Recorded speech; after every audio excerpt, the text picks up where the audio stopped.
Hello, everyone, and welcome to our live stream in the build up to the, let's just call it the San Marino Grand Prix. It's much easier than all the current titles, but it's all there in the description. It's about 12 words, I think, now to describe this particular Grand Prix. Imola. Let's just call it Imola. A circuit that was endorsed by Enzo Ferrari in honor of his son, really, who passed away in the mid 50s, and it was known for many years as the Circuito Dino Ferrari, and it staged its first Formula One race, if memory serves me correctly. I'm not making this up. I think it was 63, non-championship race. Jimmy Clark won it easily in a Lotus 25. And then Formula One in more modern times returned to Imola in 79, another non-championship race, which Niki Lauda won, actually. But people probably forget about that. Niki won that race in 79 in the Brabham. Carlos Reutemann, I think, was second in the Lotus 79. And that was the famous occasion, actually, when Carlos was there. He drove to drove to Imola in his company Lotus Esprit. First time he'd really driven it on the road all year. And Colin Chapman, of course, was there at the track when he got there. It was just a one-car entry on that occasion, 79. And, Carlos, how are you? Oh, you drove up in the Esprit. How did it go? And Carlos memorably said, handled much better than the Formula One car. I am afraid, Colin, much better. The 79, of course, wasn't very good at that point. Anyway, I diverse. And I want to welcome everybody to the live stream. I want to welcome all our viewers from around the world in different time zones. As I say, in the build-up to the Imola round of the World Championship. No race at Imola last year because of the flooding, and sad occasion that was too. And thoughts are with the families that lost loved ones in that dreadful week and couple of weeks in Imola last year. But today, this week, we're back and lots to talk about, I think. Lots to talk about going into this race on the back of the Miami Grand Prix, Lando Norris winning for McLaren Mercedes. Can the factory Mercedes issue some sort of reply to their customer teams, let alone to Ferrari and Red Bull, and come up with a weekend that will be a lot more memorable, I guess is the right word. Speaking of memorabilia and being memorable, I see Mercedes have begun the weekend already by inviting us to remember 100 years ago their victory, as they call it, I'll come to that in a second, in the 1924 Targa Florio. It's quite interesting. Let's just have a look at first of all, at this car that they've beautifully restored by the Mercedes Museum. It's not actually the winning car. That's apparently disappeared without trace, interestingly. Somebody will turn up with that car. I've got it, and it's now beyond price. But I think that's the Christian Lautenschlager car, the second car in the event. The third car actually was driven by Alfred Neubauer, interestingly, who went on to become the famous team manager of Mercedes in the 50s in the Moss Fangio era. But he was a pretty fair race driver back in the 20s, and he drove one of those as well. It's a 2-litre supercharged car based on the Indy car, and everything had switched to 2 litres for the key races: Spanish Grand Prix, French Grand Prix, Targa Florio, Indianapolis 500 at that time.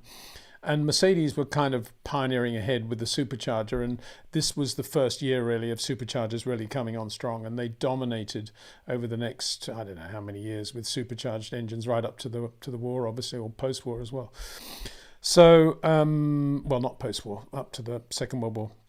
Anyway, lots to talk about that, because you'll note, interesting, this is where I get back to the interesting thing, it's red. And I would have thought this is a perfect opportunity to put Lewis Hamilton in that car, bearing in mind he's going to Ferrari next year. Wouldn't that have been a nice thing for Lewis to be driving the red Mercedes, commemorating this great win in the Targa Florio 24? Actually, it's coinciding with the Lorenzo Bandini Award, which is something that's been underplayed by Formula One, I think, too much over the years, and good to see Mercedes bringing that to the forefront of one of the key awards in the year. And historically it's presented to the driver who most resembles the style of Lorenzo Bandini, the fabulous Italian driver that sadly we lost at Monaco in 67. And this year it's going to, I guess it's going to George Russell, but he's going to drive that car. Well, I guess it might be going to Mercedes as well, but it's going to George. And he is pretty much in the Lorenzo ilk, so there's nothing wrong there. That's great. And he's actually going to drive the car from Faenza to Brisighella, which is the town where they do this award, the Lorenzo Bandini Award, where Lorenzo was from, actually. And he's going to be presented there. And it's going to be great to see George driving that 24 Merc, probably today, I would think, maybe tomorrow, through the villages, no helmet, probably going to have a cloth cap or something, I would imagine, and going up to Brisighella to get his award. Anyway, it's red, which is interesting, and it was red in 24 when it did the Targa, and it was red because they say, I've got a couple of issues with the Mercedes press release now and the way they're talking about this, because they're talking about the great victory, celebrating this great victory in the 24 Targa Florio. And the first thing to know about that race is that victory was in the bag for Antonio Ascari in the Alfa Romeo. In fact, he was leading by 100 with 100 meters to go after a massively long race. This is one of the longest races in the world. It was a very important race. And he'd taken the lead on the last lap and had driven brilliantly. And then on the last, literally coming out of the last corner, it was an uphill run to the straight, to the finish. The engine seized. And he and the riding mechanic, and this was the last year for riding mechanics as well in motorsport history. So 24 was quite an important year in that sense. Got out and tried to manhandle it up the road and managed to get it across the line in what I take to be third place if you look at the overall times. But some of the books say he was actually second. Anyway, because he got outside assistance, not from the riding mechanic, but from spectators and marshals, he was then disqualified. Shades of 2024 FIA stewards. He got disqualified.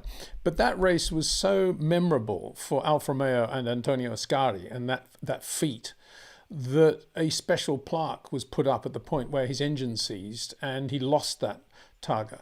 There's no mention, of course, of that, any of that in the Mercedes stuff at all. They talk about the great victory, but I mean, it was a very lucky victory. And the day really belonged to Antonio Ascari. And I'm only saying that because Antonio Ascari was a seriously good racing driver and one of the best, one of the greatest of all time. And we shouldn't just sort of forget about it and talk about the great win. Christian Werner drove the car for Mercedes, did very well, very good drive. It was a very hot day and he drove well.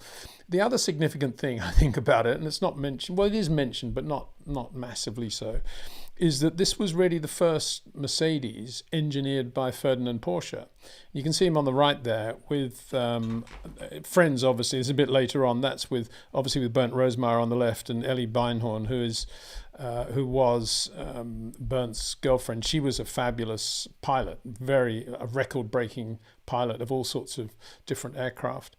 And there was a tremendous rapport there between Ferdinand Porsche, as you can see, having a laugh there with Bernd Rosemeyer. But it was the first. Porsche had worked for the Austrian division of Mercedes, and with Neubauer had come over to the factory team. And this was really the first car, this 24 Targa car that he'd adopted from the Indy car of 23. Indianapolis 23, interesting. There's another point 24 actually, Indianapolis 24. The only overseas driver in that race was Stirling Moss's father, Alfred Moss. Amazing. Anyway, the Mercs were at Indy, but they were called Schmidt Specials, I think, that year. Anyway, he modified that for European racing. It was a 2-litre supercharged, lovely car, beautiful car. I mean, look at it again, lovely, not large at all. But one of the reasons that Ascari did take the lead on the last lap is because you can see there the Werner winning car having a tyre change on the last lap. And that's where he lost a lot of his lead, and that's how it was so close in the end. And Ascari should have won it, but didn't. But there you see the pit stop. And that's significant because this was Mercedes already showing a lot of preparation of how they were going to go motor racing. And what they did, they had the two strongest mechanics either side of the car. And as Werner came in, they lifted the car up. And then they put those chocks under the car and changed the wheels. And everybody was blown away by the Mercedes work and efficiency, if you like. And also it was a reflection of how light that car was relative to a lot of the 6-litre stuff that was around. So very, very impressive pit work by Mercedes at that point. And finally, why was it red? Well, it was red. They say in the Mercedes press release, this is my last sort of bone of contention.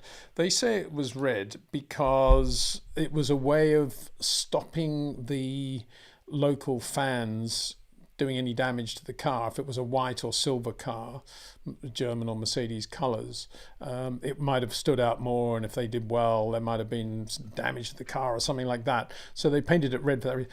I don't buy that, because it's pretty clear it was red in 1922 when Giulio Massetti, the Italian driver, very, very quick, who actually finished second in 24, won the race for Mercedes in effectively a developed 1914 Grand Prix Mercedes. And because he was an Italian driver, they painted the car red in honor of Massetti. And he was with Alfa in 24, went to Alfa and finished second to Werner. And they kept that red on the car because of Massetti, not for any other reason. They might have thought as they got to 24, oh, well, we'll keep it red because maybe it'll blend in more with the Italians in the Targa Florio. But it was certainly red initially because of Massetti, and he won that race for Mercedes. And I think that should be mentioned as well. Should have been mentioned by Mercedes, I think, and give some credit to Massetti for the job he did there. He won the Targa twice. Also, just on this, as I say, the Targa Florio is not often mentioned. I'm rambling on a bit, but please bear with me because it does end up at Imola, I think. Targa Florio is not often mentioned in Grand Prix folklore.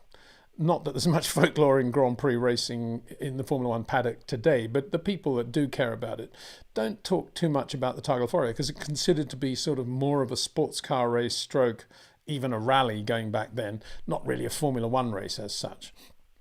But don't forget, it was the Targa Florio which basically put the spotlight on Enzo Ferrari. He finished second in that race in 1920 as a racing driver for Alfa Romeo. And shortly after that, he really started to show his skill as an engineer and as a manager. Based on that result, I would say more than any other in terms of his career, that 1920 P2 second position for Alfa.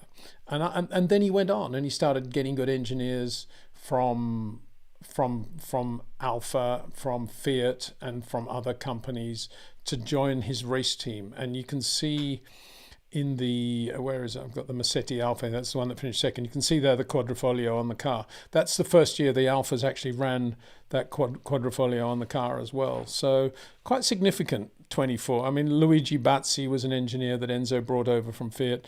And of course, that was a time when Giulio Ramponi was also brought in, all by Enzo Ferrari. And he was the key man already and showing his worth and his talent. And that shouldn't be forgotten either. So that I mention all that because it brings us back to Ferrari.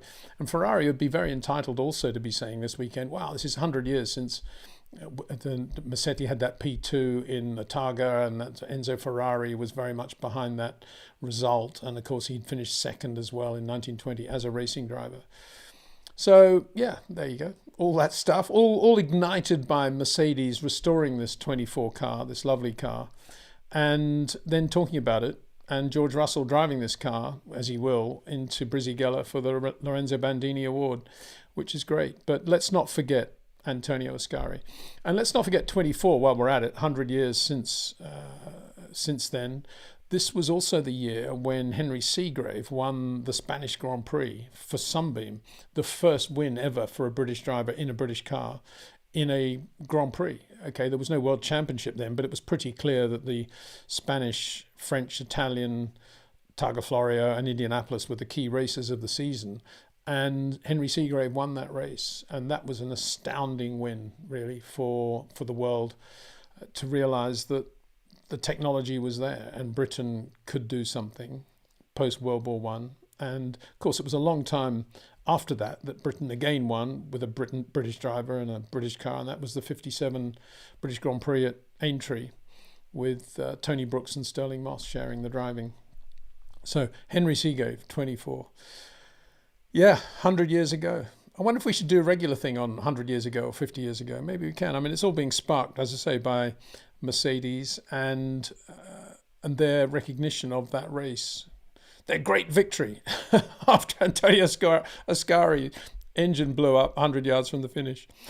Okay, there we are. I've got all that off my chest. What else can I talk about? Before I get on to questions and comments, just to, I think I mentioned in the last live stream that we were going to the Portuguese, the Rally of Portugal over the weekend, and we did. It was, I'm amazed actually how well it worked out. I obviously hadn't been to a rally since the 70s really. And I just did everything online, booked the flights, found the airport that I thought was nearest to where the rally was going to be, which turned out to be Oporto. Nice airport, not that busy. So that was good flights in and out. Booked a hotel online in the middle of where I thought the rally was going to be. Turned out to be a great hotel, not expensive at all. Drove straight to the headquarters, the rally headquarters, when we got off the plane, and just walked in. No admission issues at all, right up to the cars, started talking to the drivers and engineers, went out the next day, did 2 or 3 stages per day, Saturday and Sunday, never paid a cent to watch, absolutely fabulous viewing, really enjoyed it. What a weekend. And I've got to say, I think these current rally cars are really cool. I really like them. They look better on gravel, I think, than on tarmac. And in Portugal, it was quite interesting because we were watching on one stage where they were coming from a tarmac braking area into a gravel exit. And that was really impressive to see that. Fabulous car control. And it's so nice to see slides that add up to being quick, as distinct from whenever a Formula One car gets out of shape. It's losing time usually or ruining the tyres. But here in rallying, of course, it's all about sliding and getting it right. Just superb. Lots of brilliant bits of driving, and the cars, the teams, just love the whole thing.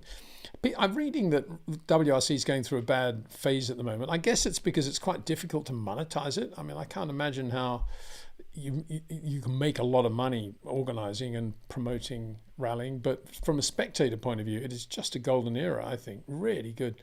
And so I just hope it continues is all I can say. I hope they don't change too much. We didn't actually go to the big rally stage thing on Saturday night because it just seemed a bit too, a bit too over the top. Is that the right word? I'd much rather see the cars in a natural environment going through a mountain pass into a nice series of corners than watching it all in sort of a stadium thing where they're one against the other. And I think we made the right call there, because while all that was going on, we were at that rally headquarters talking to some of the guys that had retired, not had much luck, and some of the engineers as well, which was good fun.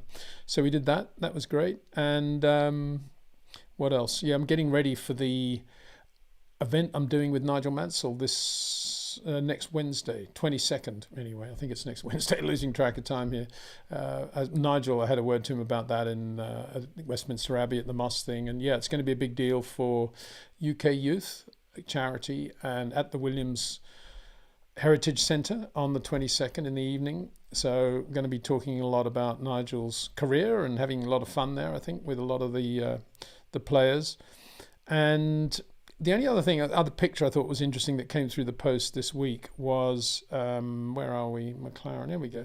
Nice picture on Zach Brown's LinkedIn thing, actually. It's another certification they've got for sustainability at McLaren, and that was just a picture they put together. Pretty cool, eh? That's all. I presume that's all the factory staff. Who are those not in orange? But the factory still looks great, doesn't it? Really, really good. What a piece of architecture. Norman Foster, really good. Ron Dennis would probably be quite impressed with that, I think. Well, maybe not. He'll be thinking, who are those guys not in orange? Anyway, back to you, and let's get some questions and answers going now, because I've been banging on for long enough. How do I do this now? Browser, that's right, go up. So the first one is from Pratik Borole. These are ones that have come in prior to going live.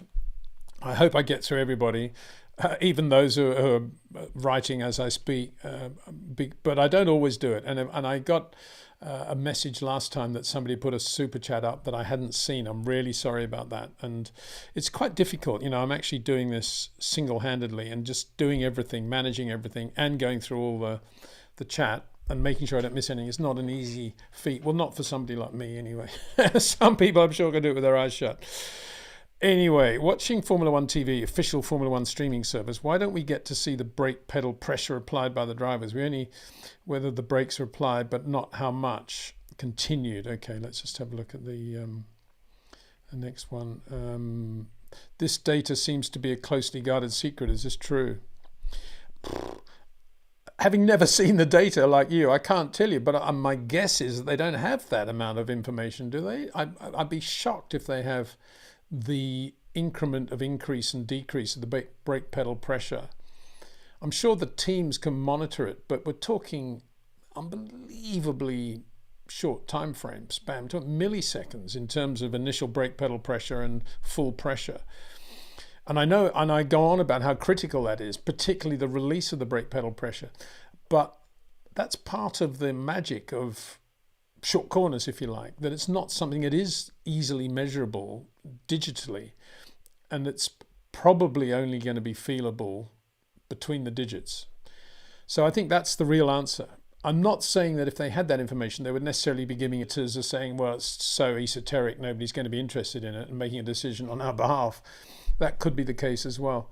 But in general, I would say I'd be shocked if that sort of information is out there to be used accurately. Sujith, greetings from India, Peter. Red Bull are going to reveal the RB17 hypercar on the Goodwood Festival of Speed. Are you a regular there? Karun Chandok drove the McLaren Can-Am car last year and was grinning ear to ear. Well, I love Goodwood. I haven't actually been for the last few years. One of my problems now is that there's no way I would be allowed to go unless 12-year-old Jack Windsor was with me. And I feel a bit embarrassed ringing up Lord March and saying, not only can I come with all the tickets that I need to have good fun, but also bring my son, please. And while I'm about it, my wife, because, well, I'm just embarrassed to do that. So I'm not going to do that. I've been many years, obviously, mainly as a journalist, working a lot with Martin Stockham and Alan de Cadenet. Sadly, both of whom have passed away now. I had a lot of fun with Martin's TV production crew and then with Alan as co-commentator, presenter. A lot of fun. We never stopped laughing, actually, the two of us. But so I doubt I'll be there, to be honest. There's a lot of people as well. I mean, I have to say I was lucky enough to be at the Goodwoods, particularly the festival, when it wasn't as big as it is now. And it was a little bit more like a sort of garden party atmosphere. And now it's just huge, isn't it? But yeah, I'd like to see the RB17. I'd love to see it. I'm interested to see it, actually. And I'm not sure in my own mind, I don't know what everybody else thinks, the difference between a hypercar and its practicality and what it really is all about and how you could ever use it. I know it's a track car, but it's a car that you see it and all you want to do is drive it. And you know that generally you can't drive it unless you've got everything set up on a track with everything and it's all got to be organised. You can't just jump in and drive it, which kind of defeats the object of having a beautiful car in my view. Yeah, I'm sure he was. Karun would have been grinning from ear to ear with the Can-Am car. Lots of power, not a lot of grip, just perfect. Bit spooky up the hill, I would think. I don't know what the weather was like, but if it's wet and cold, be a bit spooky. But yeah, really good. Sujith says again, it's been a privilege to interact with you here, Peter. Your articles, F1 Racing Magazine, were a catalyst for being a Formula One superfan. Thank you for everything you do. Oh, that's very kind. Thank you. Yeah, F1 Racing, Matt Bishop, Anthony Rowlandson. Great people there. Darren Heath, photographer.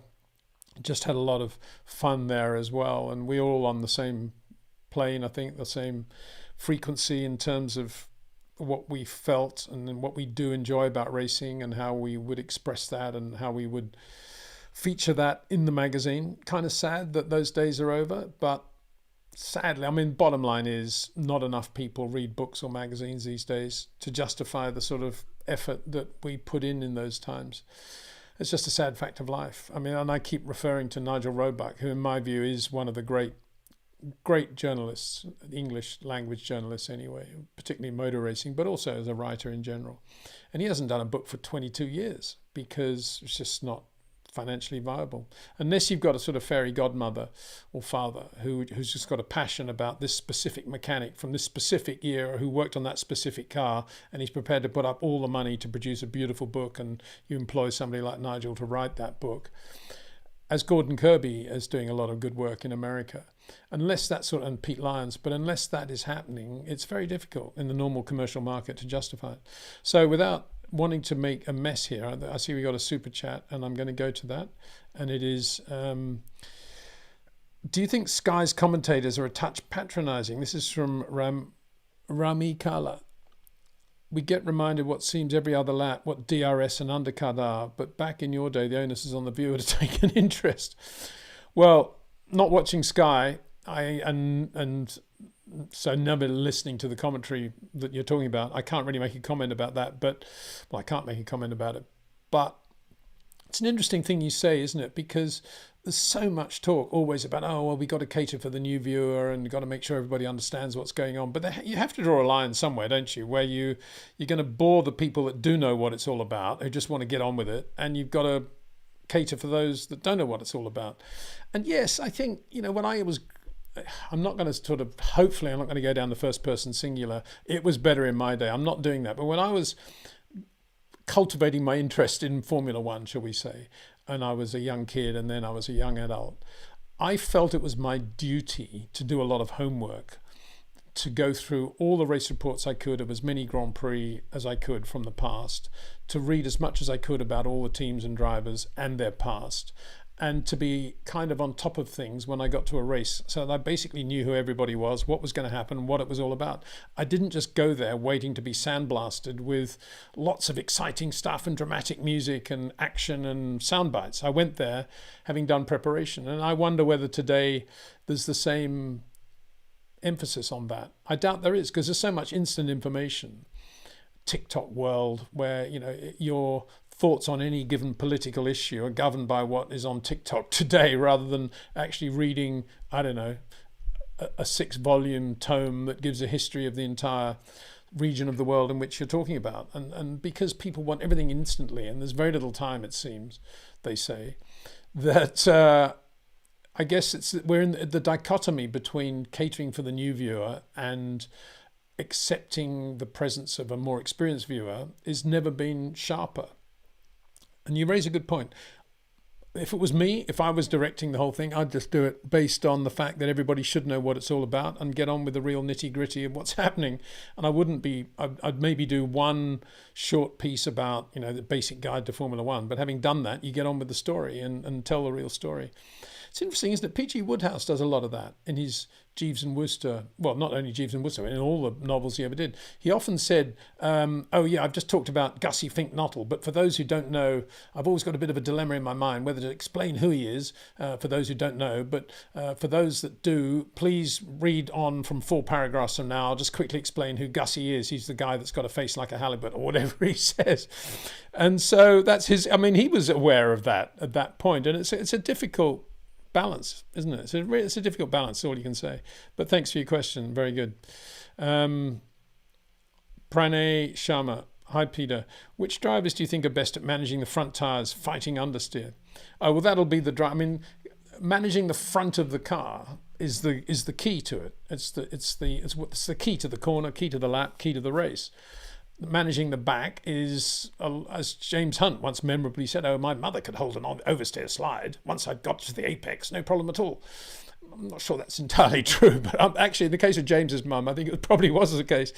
But it's the front. Yeah, of course it's the front. And that's what causes so much trouble for everybody. Excuse me for 1 second. I'm just going to turn off the overhead lights here. Hopefully that's slightly better. Probably not, but I've just felt like there's one thing I've forgotten to do was to turn those off. And so it's managing the front. And that all comes from the transition point, getting to the transition point and knowing feeling instinctively almost through the surface of the road what the front is about to do, and managing the car so that it doesn't do that. And that's what a great driver like a Max or a Lewis or a Charles, to some extent a Lando, a George, a little bit less so, but I mentioned those 3 initially. Fernando, pretty good as well. That's what they're very good at managing. And once they've got the front, even if they've lost a bit of grip at the front and the front's going away, they don't control that by trying to get the rear to cover the front. They control it by just being on the edge of what the front can take. And a lot of that it's nothing to do with stiffness or roll. It's to do with coming out of the brake pedal pressure whilst you increase the steering lock at exactly the right rate, commensurate with the release of brake pedal pressure.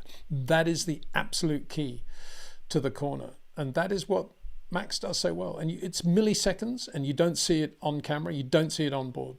But what you see is Max looking more or less normal. And then you hear him coming in on the radio or whatever saying, oh, I've got terrible understeer. And you think, well, where was that understeer? Well, he's managing it. And he knows it's there. And probably in the telemetry, they can see that he's maybe doing something slightly different with the steering and throttle. But it's also microscopically small that I wonder whether that is measurable anyway on telemetry. And so it is the front. And so it's the great drivers that can manage the front. You know, it's the Sterling Mosses, the Jim Clarks, the Jackie Stewarts, the Lewis Hamiltons, the Michael Schumachers. And so it goes on. And anybody who's really good with a soft touch is more or less in that area. I say, you know, if you think about Lando now, who's got this, he's found a bit of a zone. And I guess let's talk about Carlos Sainz as well, because he's another guy who isn't a short corner driver. But he does have, and he's cultivated a lot of suppleness and touch and feel in the car. And because they're not honing in on a transition point that is different from corner to corner, lap to lap, based on all the variables, because they kind of lock themselves into a slightly wider approach, and that is the apex, they've got less scope to manipulate the front when it does start to go away. But having said that, because they've got a lovely soft touch, they'll do a better job of manipulating the front than some other drivers who are a little bit more spiky in everything they do. So that also has to be taken into account. So there's various degrees of ability to do this, I think. Preni Sharma, why did Kimi did so bad compared to Seb in 15-18? Well, yeah, I don't want to be unfair to Kimi. I just don't think he was physically as good as he was in his great years at McLaren and early Ferrari. I just think he did a lot of things away from the track, and he just wasn't quite there. I think by the time he got to Ferrari, he was tenth or so slower than he had been on his best at McLaren, maybe more. He still won a championship. It was enough to get away with. But I think after the championship, he got a little bit, sidetracked. Good, very good physio, Mark Arnold. Never take anything away from him there. But it just Kimi's lives in a world of his own. And sometimes he would be great. Sometimes he would spin at 30 miles an hour out of the pits, And, Kalle Rovanperä, the Finnish driver, reminded me a bit of Kimi, actually, at Rally of Portugal. Karma in Babylon. Hi, PW. Lewis once talked about adapting his style to the demands of the Pirellis away from oversteer, pointy setups on his Bridgestone shod and McLarens. Was this Michael's problem relative to Nico? That's an interesting one. I don't know is the answer to that. I don't think Michael... I think Nico was 100% on top of all the rapidly changing technology in the sim and in terms of steering wheel management, by which I mean the switches on the steering wheel, not necessarily the movement.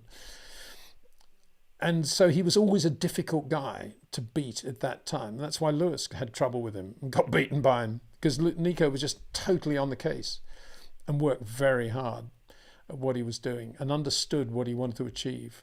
Very impressive. And I'm not sure Michael at that point was ready. I don't think he was thinking that way. I'm sure Michael came to Mercedes thinking, I've done it before. It's Ross. I know how to win. I'll get on and do it. And I just think from when it became a little bit of a pattern that he wasn't as good as Nico or as quick as Nico on a regular basis, I think he was probably quite confused about that. And I don't think Michael ever, this is only just me just thinking it through now. I'm not in any way basing this on any evidence at all. But I can't imagine Michael at any moment said, this is what I need to do to beat Nico. I just think he kept plodding away in his own way of doing things. And sometimes it paid off, like Monaco, when he was really quick in qualifying. And other times, like Singapore, when it just got away from him completely. So, yeah, it was a strange time for Michael. I mean, looking back now, you got to say, I wish he'd never done that. But I think you make a good thing. I mean, Lewis, let me read about it. Lewis once talked about adapting his style to the demands of the Pirellis.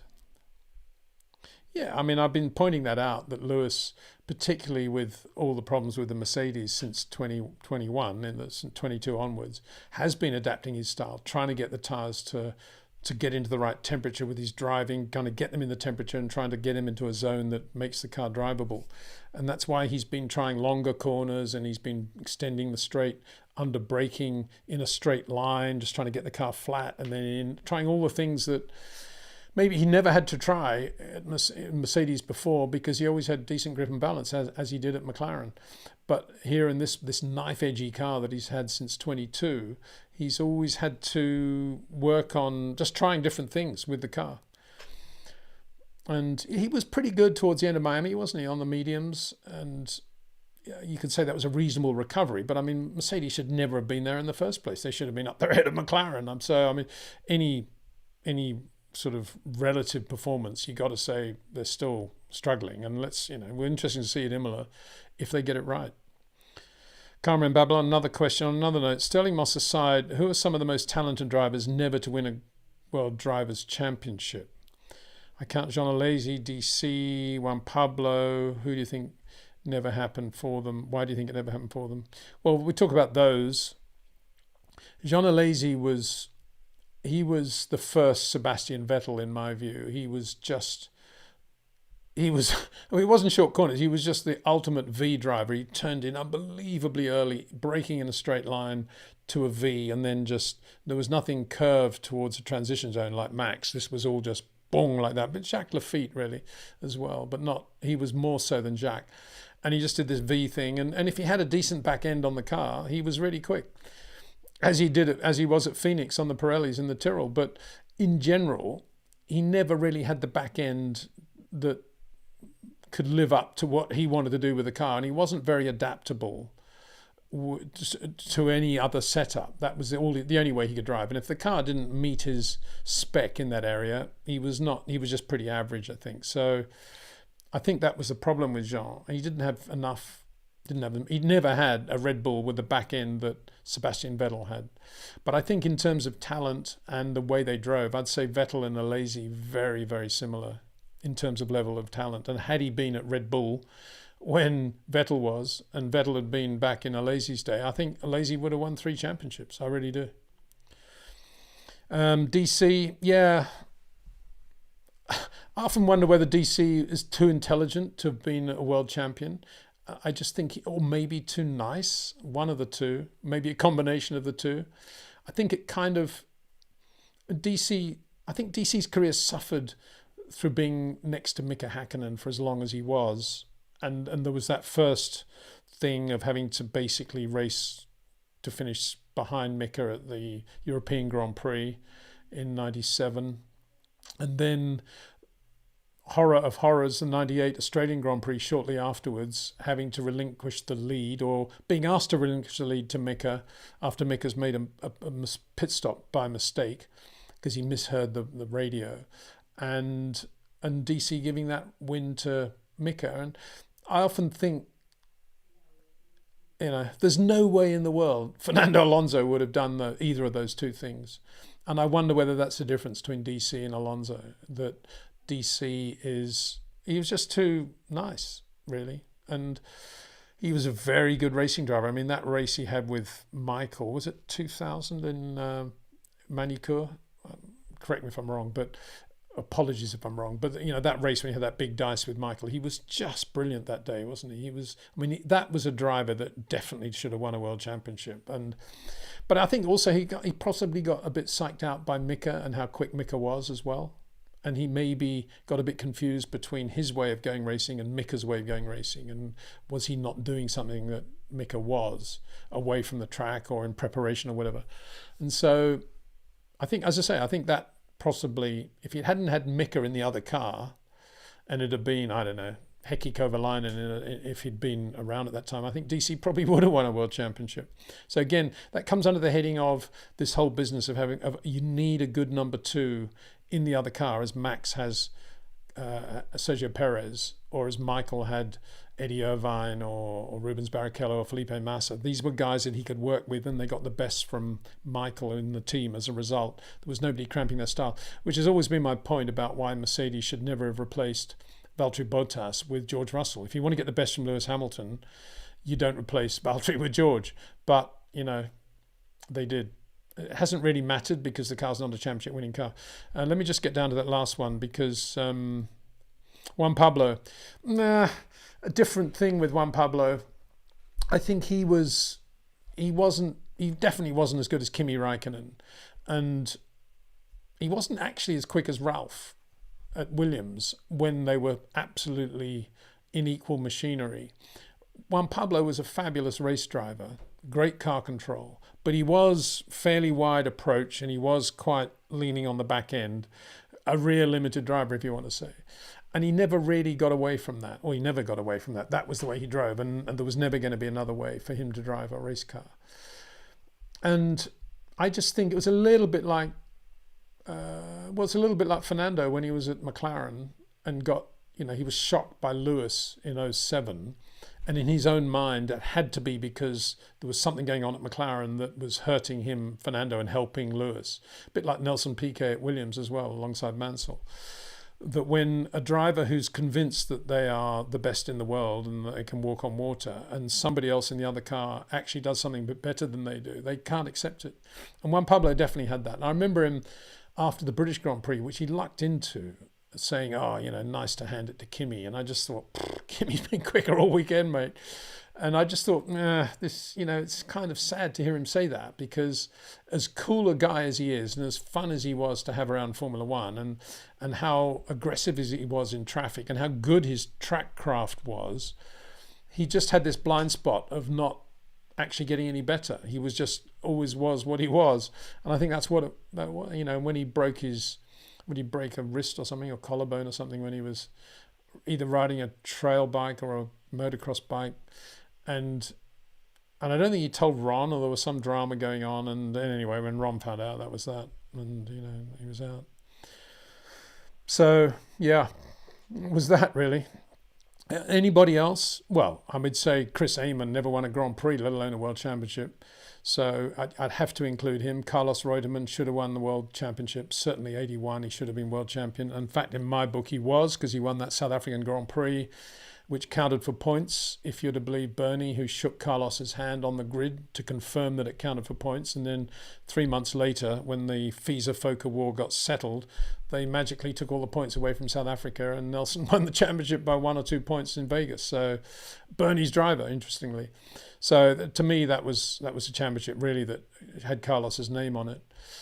There are plenty of guys. I mean, so many good drivers who never won a championship. Ronnie Peterson, it springs to mind straight away. And, so many, I don't even really want to mention them. Joe Siffert, I think, was good enough to be world champion, definitely.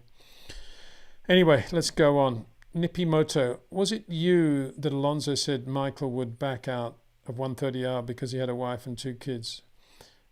No, he didn't say that to me. It would have been my era, because that was back in my era that 130R was a proper corner. So, yeah, I guess Alonso would possibly say that, wouldn't he? I'm not sure on what he bases that. And if you look at Nigel Mansell, who just he never, ever got anything but energy and power from being a family man and being a father with kids. He felt the responsibility to get out there and be the best racing driver he possibly could. So I'd be surprised if Fernando knew how Michael felt about having kids, and whether or not that. He was probably joking, obviously, but thinking about it, to make that joke, you'd have to assume that Fernando probably thought that the minute you have wife and kids, you slow down. And that wasn't the case with Nigel, that's for sure. And it may not have been the case with Michael. I doubt it, to be honest, knowing Michael. He's unbelievably departmentalized in the way he ran his life and runs his life. And he was as a racing driver too. Rami Kala, another super chat, thank you. Further to my point, we aren't reminded about offsides in football or birdies at each tee-off. Thank you for your insights, Peter, especially about short corners. I've never heard of them before. Thank you very much. Yeah, speaking of football, no, I won't drop my son Jack into it. No, I won't do that. It's not fair. Electric rides. I think you said you weren't interested in Kimi Antonelli because he was too hyped. Is that not a bit petulant from a pundit as experienced and knowledgeable as you are? No, I didn't say he was. I just said, and this goes back to everybody gathering in the Elf motorhome, and I go off and instead meet Jackie Oliver and have a hamburger with Oliver to keep away from the main throng. I just think there are so many good young drivers out there that he's got enough people to help him along and doing what he's doing. He doesn't need any more people. Let's think about some of the other young guys who don't have that sort of attention. That's my point. I don't want to sound in any way petulant. That's not the point at all. It's just that if there's a massive amount of hype around a young driver, my thinking, going back in all my experiences, and well, good, he's kind of taken care of. Now let's look at all the other young guys that don't have that sort of support. That's what I'm on about. And so I hope that explains it.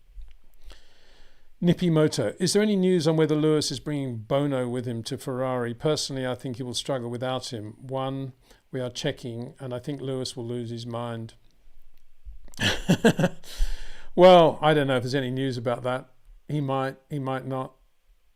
I'd like to be a translator anyway if he is. They need someone. My Italian's not brilliant, but it's not bad. Can I be the translator, please? As I say, it's going to be a super team, isn't it? I'd be happy to do anything. As I've said many times now, nobody seems to be responding from Maranello at the moment, but I'll wash cups and plates, knives and forks. I'll do anything. I want to be there. I want a job at Ferrari next year. Thank you. Hi, Peter. This is from Gandalf the Fool. Hello, Peter. I hope you're doing great. Gandalf the Fool says, how do you rate Kobayashi in terms of his driving? I think he's one of the best late breakers at the time, probably better than Ricciardo in that aspect. Shame his time in Formula One was cut short. Yeah, I always imagine, he was a late breaker. I never really saw him as the latest breaker in Formula One. I never really got that far with him, but he grew up in that sort of era and from that part of the world where late braking is considered to be really important, as is being flat through a fast corner. All the slow corner stuff's really boring to most of those Japanese drivers. But I'm not in any way just defining them, stereotyping. I'm just saying that generally speaking, the Japanese ethos is, wow, fast corners, late braking. That's what it's all about. But of course, it isn't all about that, sadly. A lot of Formula One is about slow corners and being very patient. But yeah, I always thought he was very good, Kobayashi. And as I said at the time, I'd love to have seen him in the second Ferrari alongside Michael doing a sort of second wingman role. I think he would have done very well. And he probably would have lucked into a win or two as well. So it is a shame. And he is good. Yeah. So Gandalf the Fool says, thanks. Thank you to you. Finn, greetings from the UK, Peter. Was just wondering if you had seen the prototype wheel guards for wet weather. Any thoughts? No, I haven't actually. So I haven't got any thoughts. But my only thought is I kind of like those rooster sprays and tails. All about, that's what differentiates Formula One from oval racing, is our ability to race in the wet. And the more we sort of put artificial devices on to take away a lot of the effect of the variables, being a purist, the less I'm comfortable with it, really. That's about my only thought. We'll have to wait and see what it actually looks like. David McFarlane. Hi, Peter. Onboard cameras show 4 numbers in the middle of every car's steering wheel. Are they the tire temp or brake temp? I think you probably find they're different from team to team. They can do quite a lot of difference. You mean the graphics that come up from F1, or you mean the actual steering wheel display? I don't know. And without seeing the picture, I'm sorry to fumble that one, but I don't know without seeing the actual picture of what you're talking about there. I need to be precise. David McFarlane, what is the reality of a gardening leave period? What are engineers allowed to do and how is it policed? Well, it differs from team to team, engineer to engineer, mechanic to mechanic, driver to driver. So it's not just engineers. And that's the first point. It differs from team to team. How is it policed? By the normal course of action in, I was going to say the FIA Court of Appeal and Law, but probably in the case of gardening leave, it's actual civil law as well, I would think. based on the jurisdiction of the team, you could probably sue the person in breach of gardening leave just on normal civil law as well. But everything differs. As I say, Formula One is not a huge industry governed by one set of rules. It's a gathering of teams, and it's a private club still. And those teams have their own rules and regulations within their own legality, and that of course also affects retainers, prize money, points money, bonuses, everything else you want to talk about. Whether or not you get a company car, there's no set pattern at all. Every team is different. Kurt Pickering, g'day Peter. Can you compare the driving styles of the three Jacks, Brabham, Ickx and Stewart? Well, I was thinking about Black Jack the other day actually, and how good he was. And I was thinking about him 69 Tasman race at Sandown Park, when he just came out and did a one-off race in a BT31 Repco and was just instantly quick, right up there with Jochen Rindt in the Lotus 49B, who was finding his way in the Lotus 49B high wing car. And I just thought, wow, we keep forgetting how quick Jack was, and how taken for granted he was as a racing driver, given that he started and won the World Championship with his own race team, cars. And that kind of detracts from Jack as a racing driver.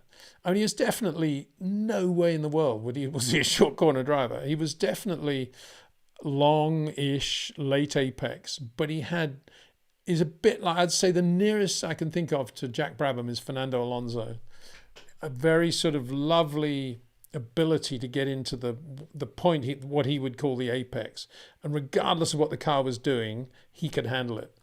And it was just beautiful to watch him drive. Everything was right on the edge, just on the edge of oversteer. And obviously once he'd got to the point where he was on the power, he was oversteer. That was his default mode. And it was an era when oversteer was still very quick and you weren't damaging the tires. So he had amazing car control. A lot of people say, oh, well, that's because of his early speedway days. Yeah, but I mean, he was good at speedway because he had this natural feel for incredible oversteer. And that's why he was good at it. I don't think it was the speedway that then defined what he was going to do in a race car. It was just that he was always that good. And he always crouched a little bit over the wheel, Blackjack. And his helmet colours changed over the years, not because he was merchandising aware and thinking, oh, I'll be gold this year, white the next, or whatever. It was just whatever came to hand, really. I mean, sometimes he made an effort, sometimes he didn't. His overalls always looked pretty good. He's a little bit chunky by today's standards, but he travelled so much and he worked so hard and he drove so many race cars and tested so many race cars that he was very fit for what he needed to do. And he would injure himself periodically. 64, I think he broke something in his leg testing and came back pretty quickly, no problems at all. And I was looking at a video actually of Jack at the Nürburgring in '66 in the wet, which he considered his best ever win. And it's not often talked about as one of his great wins because he basically dominated the race in the Brabham Repco and basically secured the championship thereby. But there's a moment when you see him coming off a jump and the car is just slightly off center, and you can see, and the road's slightly off camber. I think it's Flugplatz, and it just lands like that, and his car control is just perfect. It was beautiful to watch. I think he was quite annoyed that Denny won the championship in '67. Jack felt that should have been his, and as a driver, I think he felt annoyed that he hadn't had the right run. Denny got the championship, but he was very gracious in defeat that year. And then if you think about 1970, age 44, he's taking the championship to Jochen Rindt and racing wheel to wheel with Jochen, as quick, if not quicker than Jochen Rindt. I mean, what a player, what a guy. So massive fan of Jack Brabham. So that was his style. Jackie Ickx, yeah, I'd say very, very Lando Norris, if you want to know how Jackie Ickx drove. Again, not as early into the corner as a Sterling Moss or a Jim Clark or a Jackie Stewart, but very, very soft and very, very compliant in what he did, and beautiful fluidity to his driving, very like the last 10 laps of Lando's driving in Miami. That was Jackie Ickx. I mean, he was incredibly good in the rain. Particularly, I'm in circuits like Spa. His first time in the Gulf team at Spa, in the wet, the long Spa, and he's leading by whatever it was, 45 seconds at the end of the first lap or something. And 68 French Grand Prix. I mean, Chris Amon was really quick. He just didn't get on the right tyres. And so, fairness to Chris, it wasn't a true comparison. But Jackie was just at home in the wet. So it was all about touch and feel and where to place the car at a time when Firestone were doing a very good job with the wet tyres as well.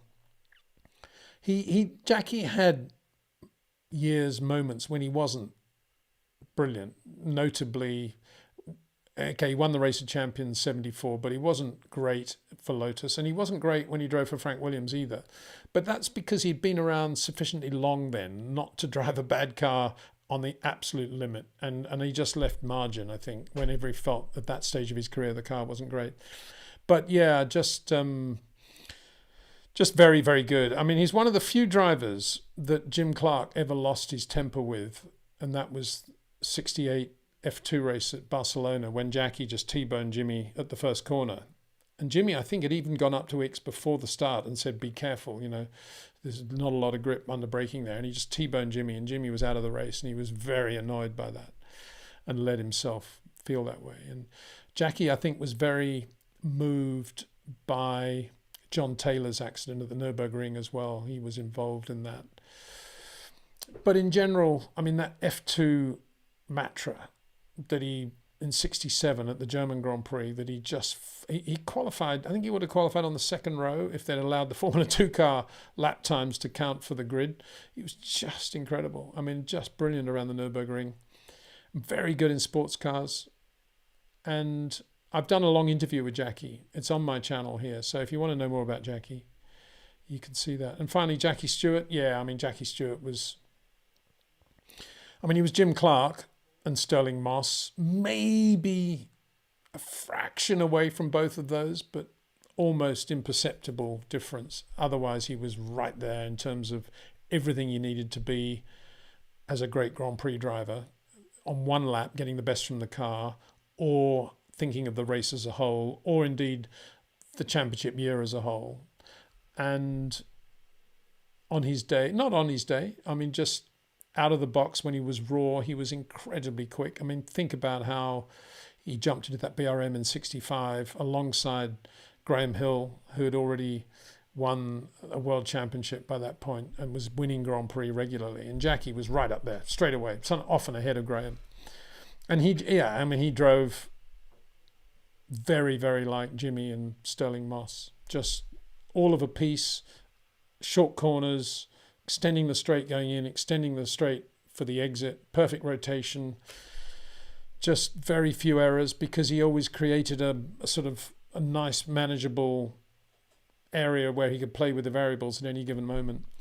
So yeah, Stewart was perhaps even better than most people realize today, because the image of Jackie today perhaps is somewhat different from how you would have perceived Jackie Stewart in, say, 1968 or 69.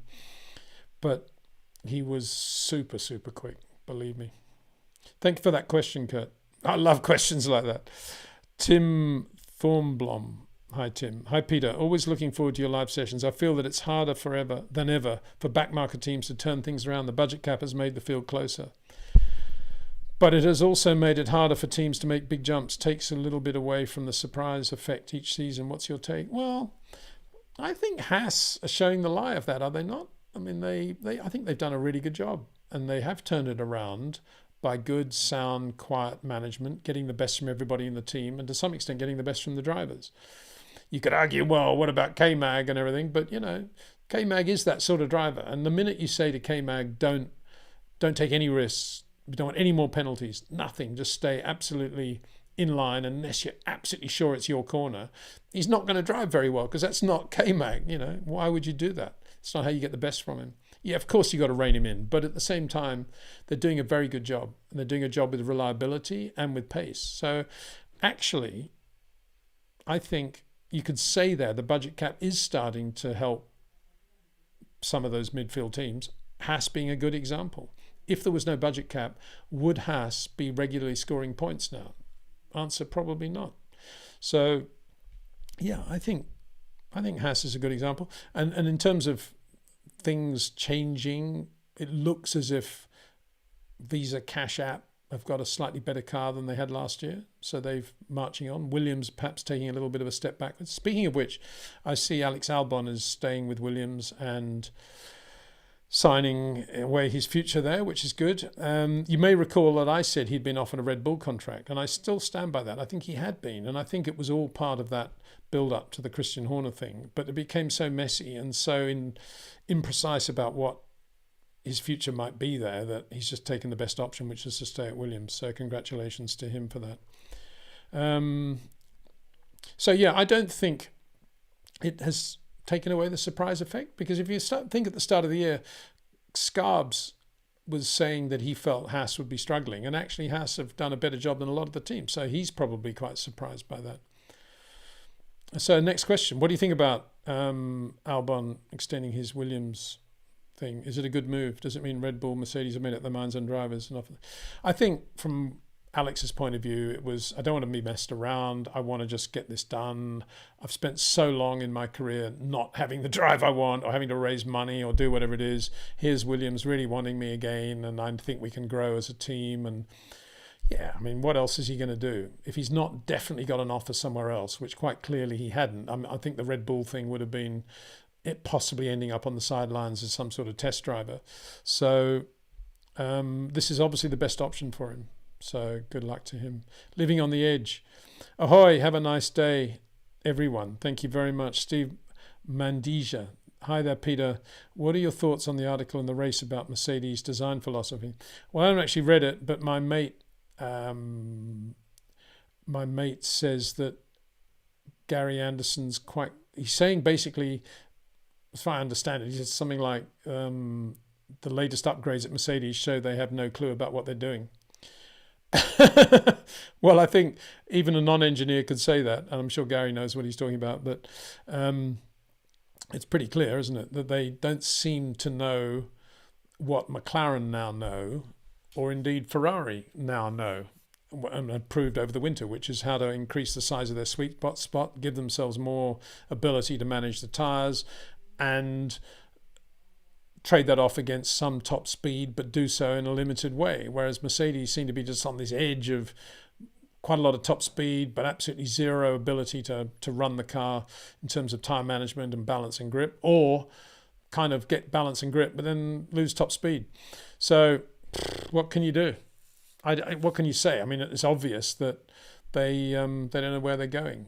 And I go back to that conversation I had with Peter Wright towards the end of, the early 22, when he said that, he'd reached out to Mercedes in 21, saying back into 21, if you need any help on porpoising, let me know, and got no reply. So, I think they're just a victim of too much success, too much management of various components of the company and the car, everybody harmoniously ticking all the boxes, but nobody actually understanding what the new regulations were really going to bring.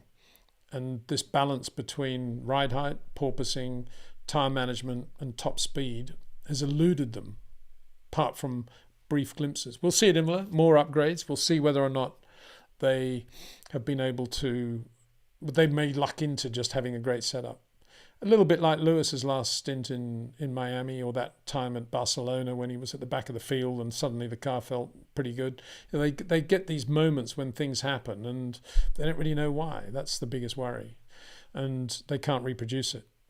So yeah, that's what I think about it. And yeah. Iagos, hi Peter. Do you think it's time to remove any of the chicanes at Monza? Yeah, all of them. Let's have a slipstreamer on the calendar.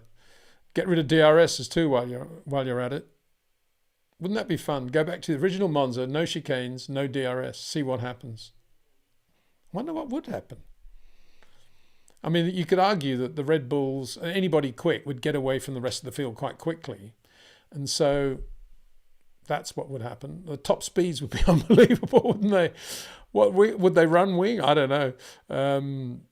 360 kilometers an hour or something. Be funny, wouldn't it? Funny? Probably not. But probably that we need to be. Oh, was that at Imola or was that at Monza? You said that. Actually, I think it was at. Oh no, it's at Imola. Sorry, I was thinking Monza. Okay, chicanes at Imola.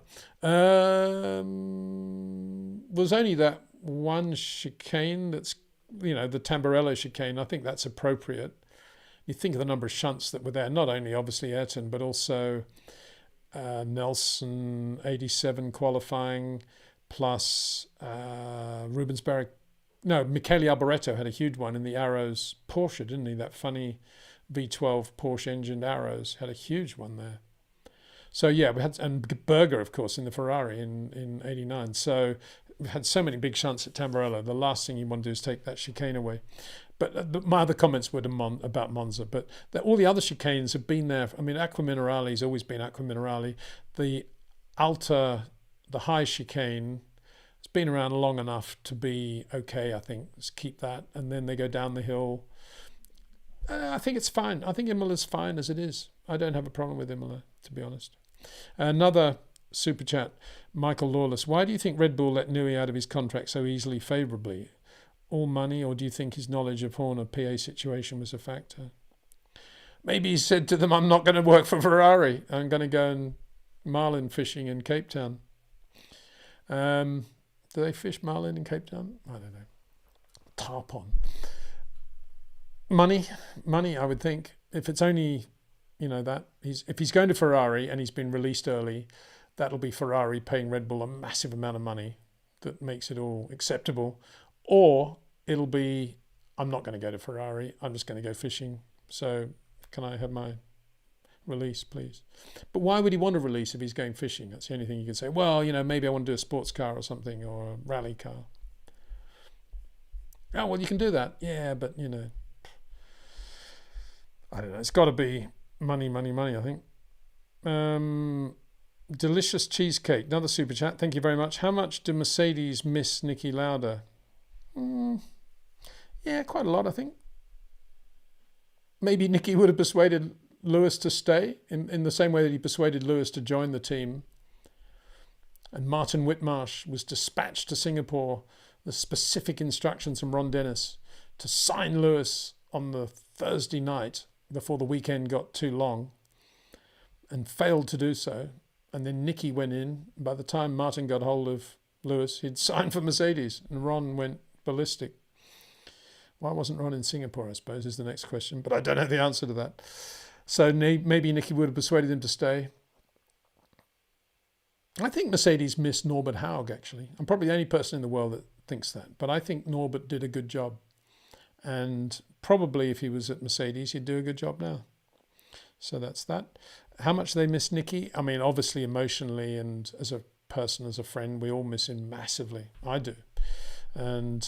But in terms of where they're going with the car, I don't think Niki would have made much difference to that.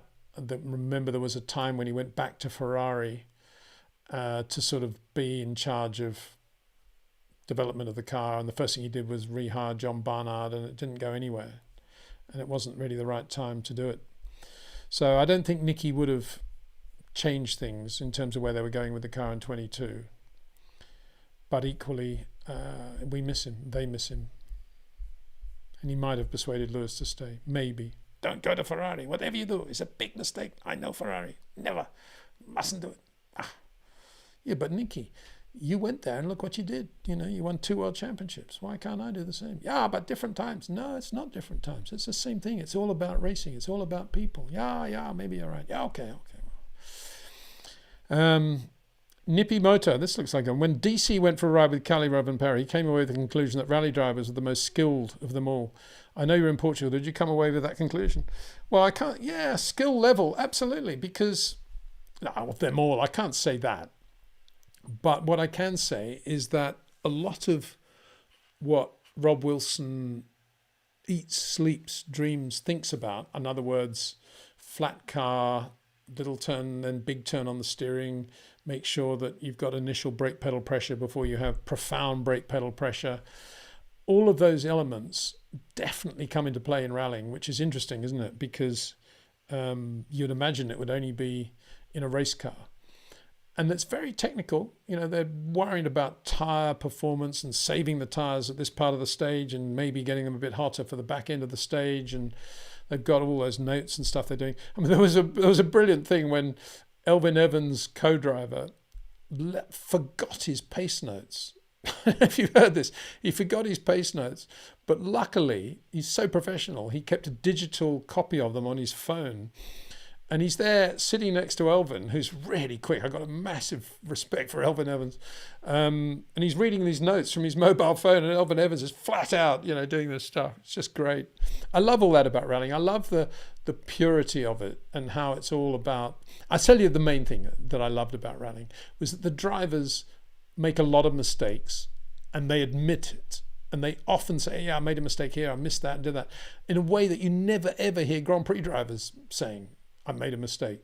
I think that's what I love about it more than anything else, is that you can see the drivers, as brilliant as they are, making mistakes and then admitting it and then getting on with it and recovering from the mistakes, instead of always talking about something to do with the engineering of the car or the management of the car, or it's nothing to do with me, the tires, the wind, whatever. It's always it's never their fault in Formula One, well, very rarely anyway. Charles Leclerc admits mistakes quite a lot, but all the drivers admit mistakes all the time. I was really impressed with Gus Greensmith, actually. Super quick. This guy is really good. And he was leading easily the Rally 2 class. And then he just made this mistake. He just understeered. I mean, imagine in a rally car when you go off because of understeer. It's so annoying. And he just ran up on a bank and then beached the car on this bank and couldn't get off. And that was it. End of the rally. But he, you know, well, what could he do apart from admit a mistake? So, yeah, I loved it. I think rally driving is... I think most good Grand Prix drivers, if they put their mind to rallying, could do it pretty well. I'm not sure that all the great rally drivers could necessarily do the same in Formula One. I think that's the difference. I think it's. I'm not saying it's easy or easier, but I just think that Formula One is so demanding and so precise that it's very difficult for a rally driver just to jump in and do it. I think Sebastian Loeb could have. I think Walter Roll probably could have. Hannu Mikkola in a different world probably could have. Ari Vatanen, Henry Toivonen, and today, yeah, maybe Kali could, maybe Ott Tanak could, but yeah, I'm pleased that DC did that. I don't know if I mentioned this, but I did a rally stage once with Hannu Mikkola in a Quattro, and I remember thinking then, yeah, this is just like driving with Carlos Reutemann. It was, it was no difference in feel. It was exactly the way Carlos drove when I was with him on the loose as well. Rote says, good morning, Peter. I'm sitting in my car and going to work in 30 minutes. Love the live chats and session analysis. Oh, thank you very much. That's very kind. Have a safe trip to work. I don't know what country you're in, but anyway. Nick Bosman at Nippo. DC put it more eloquently. He said they make Formula One drivers look like amateurs. Really?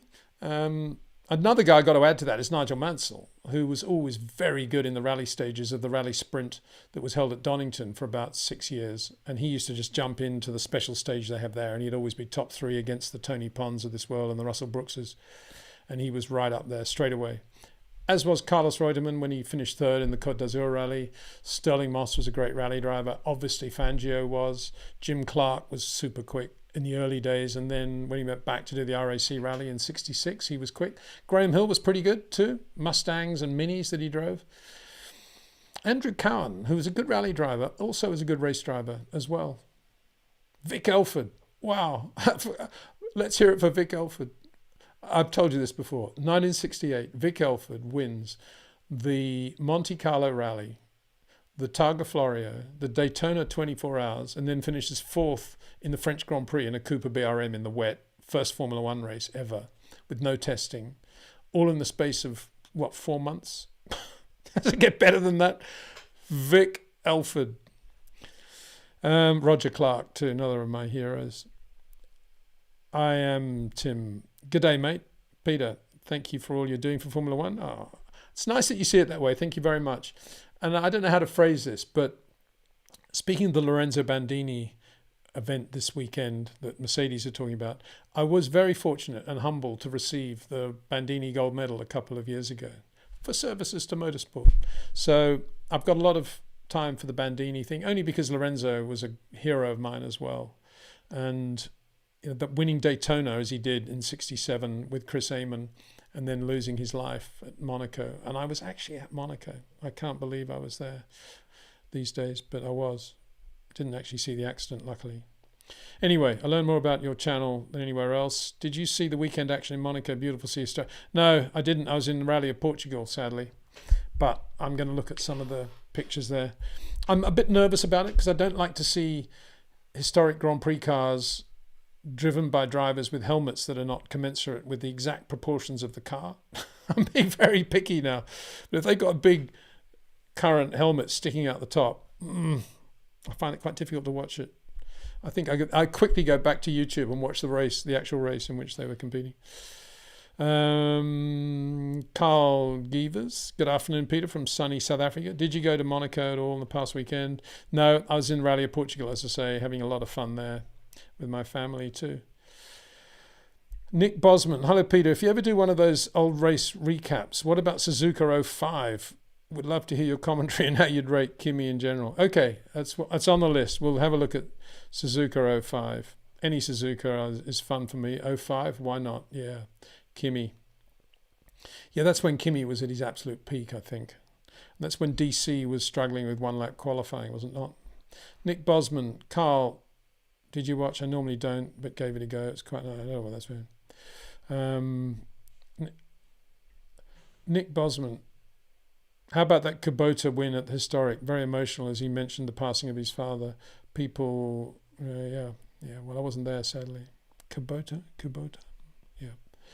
Nippy Moto, do you have any onboards of Jim Clark's driving? I'd really love to study his technique. Yeah, there is a video on my channel of Jimmy in the Lotus 25 at Alton Park. I think I've got some Brands Hatch as well in there. Anyway, if you go to my channel and search Jim Clark onboard, it's there. And I do own the rights to that because it was an Esso film made and presented to me and given to me in perpetuity by Esso. And so, yeah, it's great. Obviously Jimmy's driving with a little bit in hand because he's got this massive great camera on a sort of scaffolding in the back of the car. So you have to bear that in mind. But you can see how soft he is and how soft his touch is a little bit in that. You can just, if you watch the track and how the car's floating around, you can see what he's doing. It's nothing rushed or nothing spiky about his driving. Felipe Barreto says, hi there, Peter. Hi there. Danielson Mozilla, always a pleasure listening to Windsor. Thank you very much. I'm going to Imola, says Triple Fat Crypto. Wow. Well, have fun. That's mega. Good. If you're going to Imola, try to watch a little bit from the left-hander at the top of the hill after Tosa. There's not usually a lot of people there. Maybe it's quite difficult, but it's a good corner. It's a much quicker corner than people think, and it's an interesting corner. So do that. Aqua Minerale is always fun. And the plunge down the hill is good. That's where Kimi's steering wheel broke in his first year as Sauber, going down the hill. He ran off to the grass and kept the thing on the island, sort of. Johanna Van H, good afternoon. Good afternoon to you. Good afternoon, says George Stratford. Bramwell. Denny Holm is an often forgotten champion. Any thoughts? Yeah, I just mentioned Denny, who Jack was quite annoyed he won that 67 championship in a sort of friendly, he's my teammate, but I do own the team sort of way. But Denny, yeah, I was a big fan of Denny's. He was very good in Formula Junior and then earned his... He did that race. Remember he did that race in a Honda S600 or maybe 800 Nürburgring 24 hours when Jack was starting to become big mates with the Honda people. And Denny drove this little Honda around the Nürburgring. Brilliant. But he was a mechanic as much as he was a race driver, and he would be quite capable of changing gear ratios, doing an engine change with a mate or two, just generally doing whatever he wanted in the car. And by 67, in the beginning of 67 Tasman series, I was really into Denny, and I spent about an hour just watching him growling around the Brabham. He was driving in the Warwick Farm race and just watching his general demeanour, and he was just constantly scratching his head, looking at the car, talking to the boys, and just working on the car and improvising, got them to make up a little addition to the pedal that didn't feel quite right, the brake pedal, things like that. And he was just he was a great racing driver. He loved opposite lock. I mean, he was one of these guys that would actually genuinely cross arms with opposite lock. And if you look at 67 Monaco, there are a lot of pictures of Denny at the hairpin, both hairpins, crossed arms, sliding around, and just great car control. When he was in the Can-Am alongside Bruce in very good Can-Am cars, M6, M8, he was always a little, I think car for car, he was always a little bit quicker than Bruce and looked really good in the car. I don't know if you've seen it, and forgive me for those who've heard me tell this story before, but there is a video out of Denny at Riverside, I think, and he's driving the M8 Can-Am car, and he's coming out of the pit lane, out of the McLaren garage or pit area, up to the end of the pits, because he's just got involved in the first corner accident. There's bodywork damage, and McLaren have sort of ripped away part of the tatty bodywork and sent him back out. And he gets to the end of the pit lane, and the marshal there says, "You can't go out. The bodywork's too badly damaged. You can't." And he just blocks Denny's way. And Denny's sort of gesticulating with him. And you can see it in the video, and he's waving his hands. And he's wearing Jack Brabham driving gloves at this point, the lovely green ones. And so he just, in a rage, he puts the car in reverse and floors the throttle and goes right back down the pit lane. It must be well over 100 miles an hour in reverse. That was Denny. And I spent quite a lot of time with Denny away from the track, just not really having dinner, but chatting to him about various things, and not life, but always about what he felt about this or that. And he was very good at mixing compounds on the car. In the days when you could mix the tyre compounds, you'd have a sort of hard compound here, medium there, soft on the back, and hard on the right, whatever. And he was really good at that. Annoyingly good. If you were another racing driver, and Denny would often come through the field and win the race in the last 10 laps with this perfect balance. And I spent a bit of time with him at his house that he designed and built in Walton-on-Thames. Lovely house, a bit like Bosch's house in California, or the house, sort of Frank Lloyd Wright type, a lot of glass area on stilts. He designed one of those, a lot of glass, and all the aluminium fittings were Reynolds aluminium from the Can-Am sponsor and supplier. And he had this main light in the living room, and the basis of the light in the ceiling was a ventilated McLaren M8D brake disc with the cables coming down. What a house Denny had. Just a great guy, lovely guy, never really, I wouldn't say he was polite. I mean, if he didn't know you, he could be quite surly, I guess. And I saw him brush away the odd autograph hunter periodically. But at the same time, he had a heart of gold, and he really was like a bear, and he was known as the bear, Denny the bear. All the McLaren guys just call him, it's the bear driving today, it's the bear doing this. The same way that Teddy Mayer was always known as the wiener. Alwyn Kruger, hi Peter. Nippy Moto, who was the best driver when it came to shifts with the H pattern? I'd expect it was one of the drivers who downshifted sequentially rather than skipping gears. Yeah, I've been asked this question a few times. There weren't many better than Michele Alboreto, in my opinion. He was spot on. Jackie Stewart was very good too. I'm going to get into the cliche bit now, where any driver who's got the feel of the surface of the road, and who's got that ability to shorten the corner and get the rotation exactly the right moment, playing all the variables and minimizing the spikes, those are the drivers that also inevitably are really good on gear changing, or were really good on gear changing. And if you check their dog rings against other drivers, you'd always see their dog rings are in perfect shape.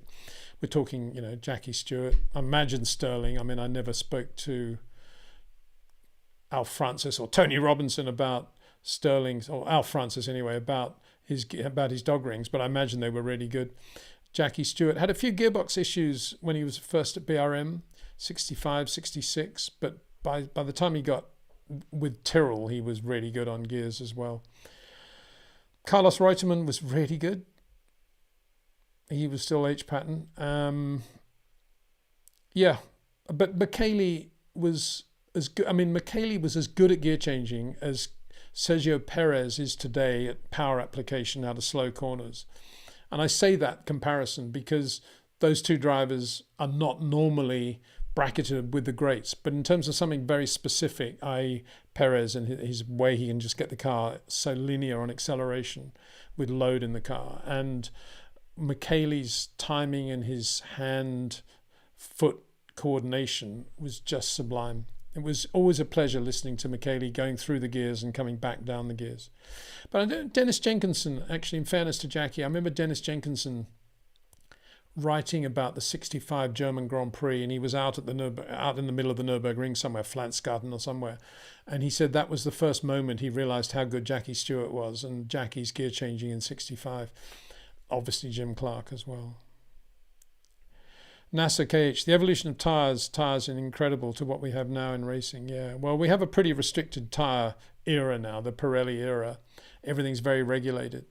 And if you look, I only say that in the context of where the tyre war has been over the years and the amount and the freedom we used to have, or they had, in terms of width, size, everything else. If they wanted to build a wider, lower, higher tyre, they did, whether it be Goodyear, Firestone, Dunlop, Michelin, whatever.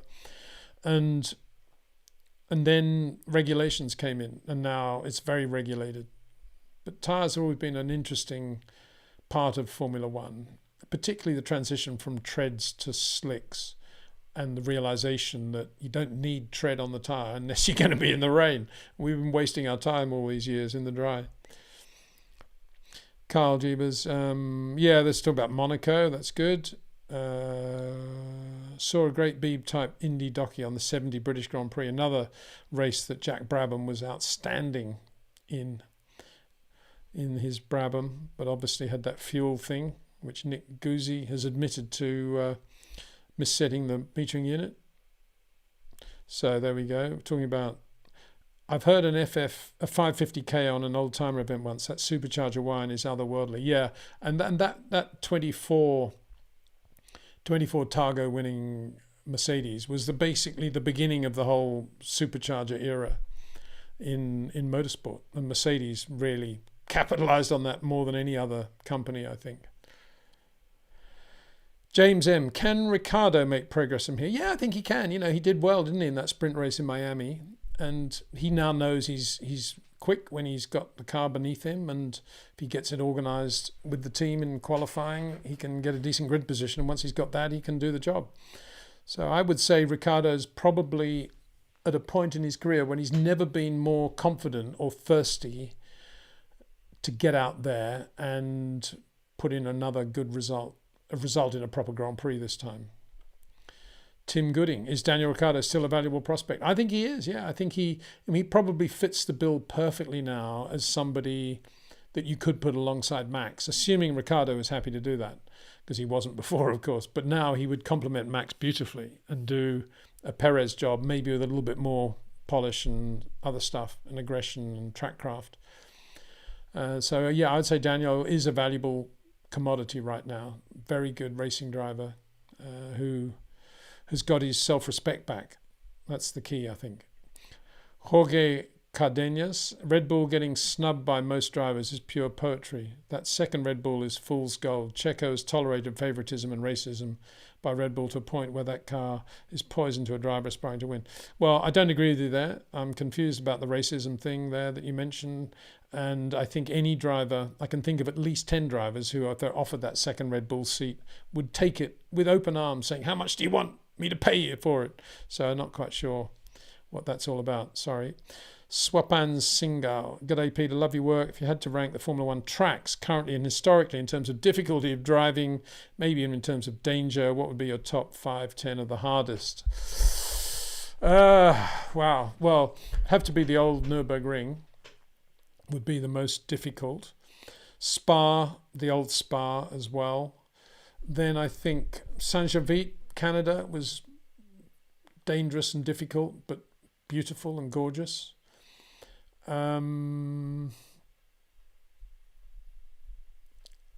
Watkins Glen, difficult to be really good at Watkins Glen, very dangerous. You wanted me to mention danger.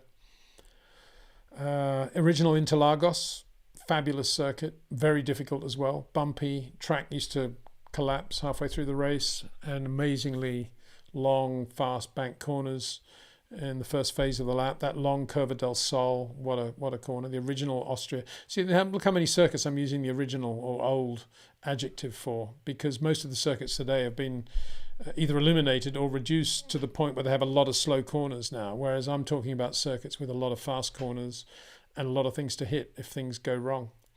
So yeah, the old Austrian circuit as well. Brands Hatch was not an easy circuit either. Paddock Bend, probably one of the most difficult corners ever. As difficult as Eau Rouge, when Eau Rouge was a real corner, probably. And Brands, things to hit at Brands as well, and it was quite bumpy for a long time, but a good circuit, very good circuit. I'd always put that in there as one of the great ones. Mossport Park was a dangerous track, I always felt. That first corner, the negative camber right-hander, then over the brow and coming back, there was a lot that you could do in Mossport. Where else? Yeah, I always enjoyed Kyalami, the original Kyalami. Lovely circuit. Lots of different combinations of corners there as well. Good circuit for Grand Prix racing.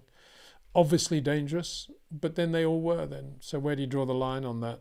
Solitude would be another, which would be one of the great circuits, I think. Hope that's enough now. Warwick Farm. I always put Warwick Farm as one of the great tracks as well. Never staged a Grand Prix, a Championship Grand Prix, but of course it did stage the Australian Grand Prix twice, 63 and 67.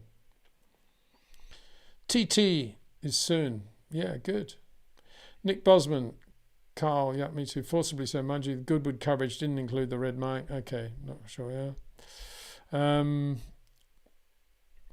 Aaron Lee, hi Peter, could you please compare Sainz A going to Mercedes, then Audi, and B going to Audi straight away, considering the current performance of the Sauber car? Well, going to Mercedes for 1 year, if he's got a contract with Audi in his pocket for 26, is a difficult year for Carlos, but probably a better year than if he was just going around midfield in a Sauber, because the car will be half reasonable. You've got to assume it'll be quicker than a Sauber anyway. But he will have George in the other car who knows the team really well. So it'll be difficult for Carlos to outshine George on a regular basis. And that might dent his confidence a bit, maybe. Maybe not, but it might.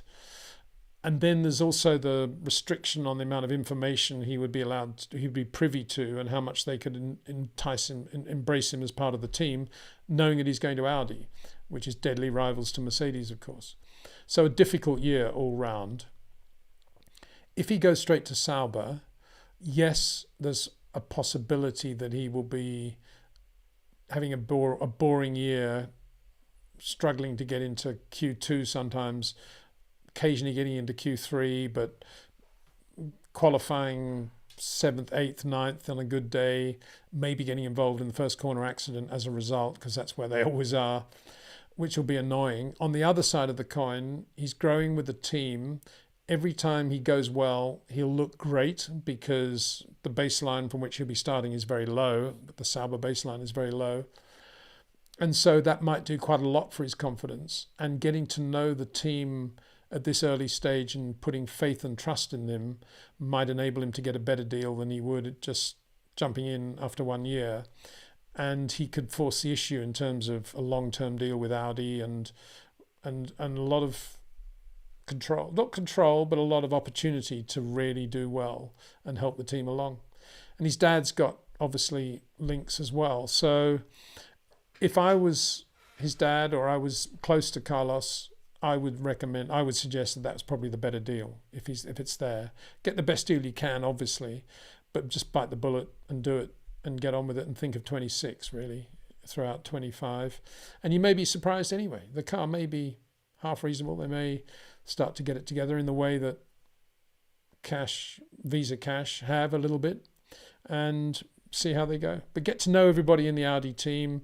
It won't be easy for them doing a new car anyway for 26. Apart from the new regulations, Audi actually getting it together as a Formula One team, they will need the input of somebody like Carlos Sainz, who's got a brain, a very good brain, to start, kicking them around and getting them to perform in a way that the British teams perform, or maybe even Ferrari, and really get on with it and be a bit ragged on the edge and not worry about working from home or, working weekends. Just get on with it, get the car done, and let's go racing and push. They need someone pushing them hard like that. And I think Carlos can do a very good job in that area. And you probably get on very well with Andreas Seidel as well, I think. Denilson Muzila, how will the new race engineer for Charles affect both Ferrari and Leclerc's weekend? Well, we'll see. We'll see. I'm not sure that it's the answer, but we'll see. If he has a great weekend, it'll be because of any personnel changes that have been made. If he has a bad weekend, it'll be, oh, well, it wasn't a significant change anyway. I personally am always a bit wary of this business about putting too much emphasis on the relationship between the driver and the race engineer, because it's too easy for the race engineer to be a crutch for the driver. Most of the race engineers are all very, very good. Yeah, there may be personality clashes, which may make it difficult for somebody in Charles' position, for example, to take it on the long term. But generally speaking, I'm talking about the feeder formula now. You often hear young drivers say, oh, I worked with this engineer and he was really good. I wish I could get him to come to this team, without in any way thinking the new team, very different, completely different nationalities, but their race engineers are probably pretty good as well if you do the job and the team does the job. And race engineers, I think, are a bit overrated. Not overrated in their importance, that's the wrong way to phrase it. The relationship between the driver and the race engineer, I think, is overrated. And it's up to the driver to work well with the race engineer. They're all very good, as I say. They're not going to, and what the race engineer is never going to do is turn an average racing driver into a very good racing driver. That's only going to happen with the racing driver realizing his shortcomings and working on it himself. That's not going to come from telemetry or data. And race engineers operate around telemetry and data. So that's where most of the issues come. That's not Charles Leclerc's issue at all. I'm talking about the feeder formula. Lance, Alex, hi Peter, hi all, hi there. Friction Circle, hi Peter, appreciating this Antipodean friendly time slot. Yeah, it is, I hope. Can you describe Mika and Montoya's driving styles, usual short versus long corner, suppleness of inputs, any oddities in each other's repertoire? Oddities.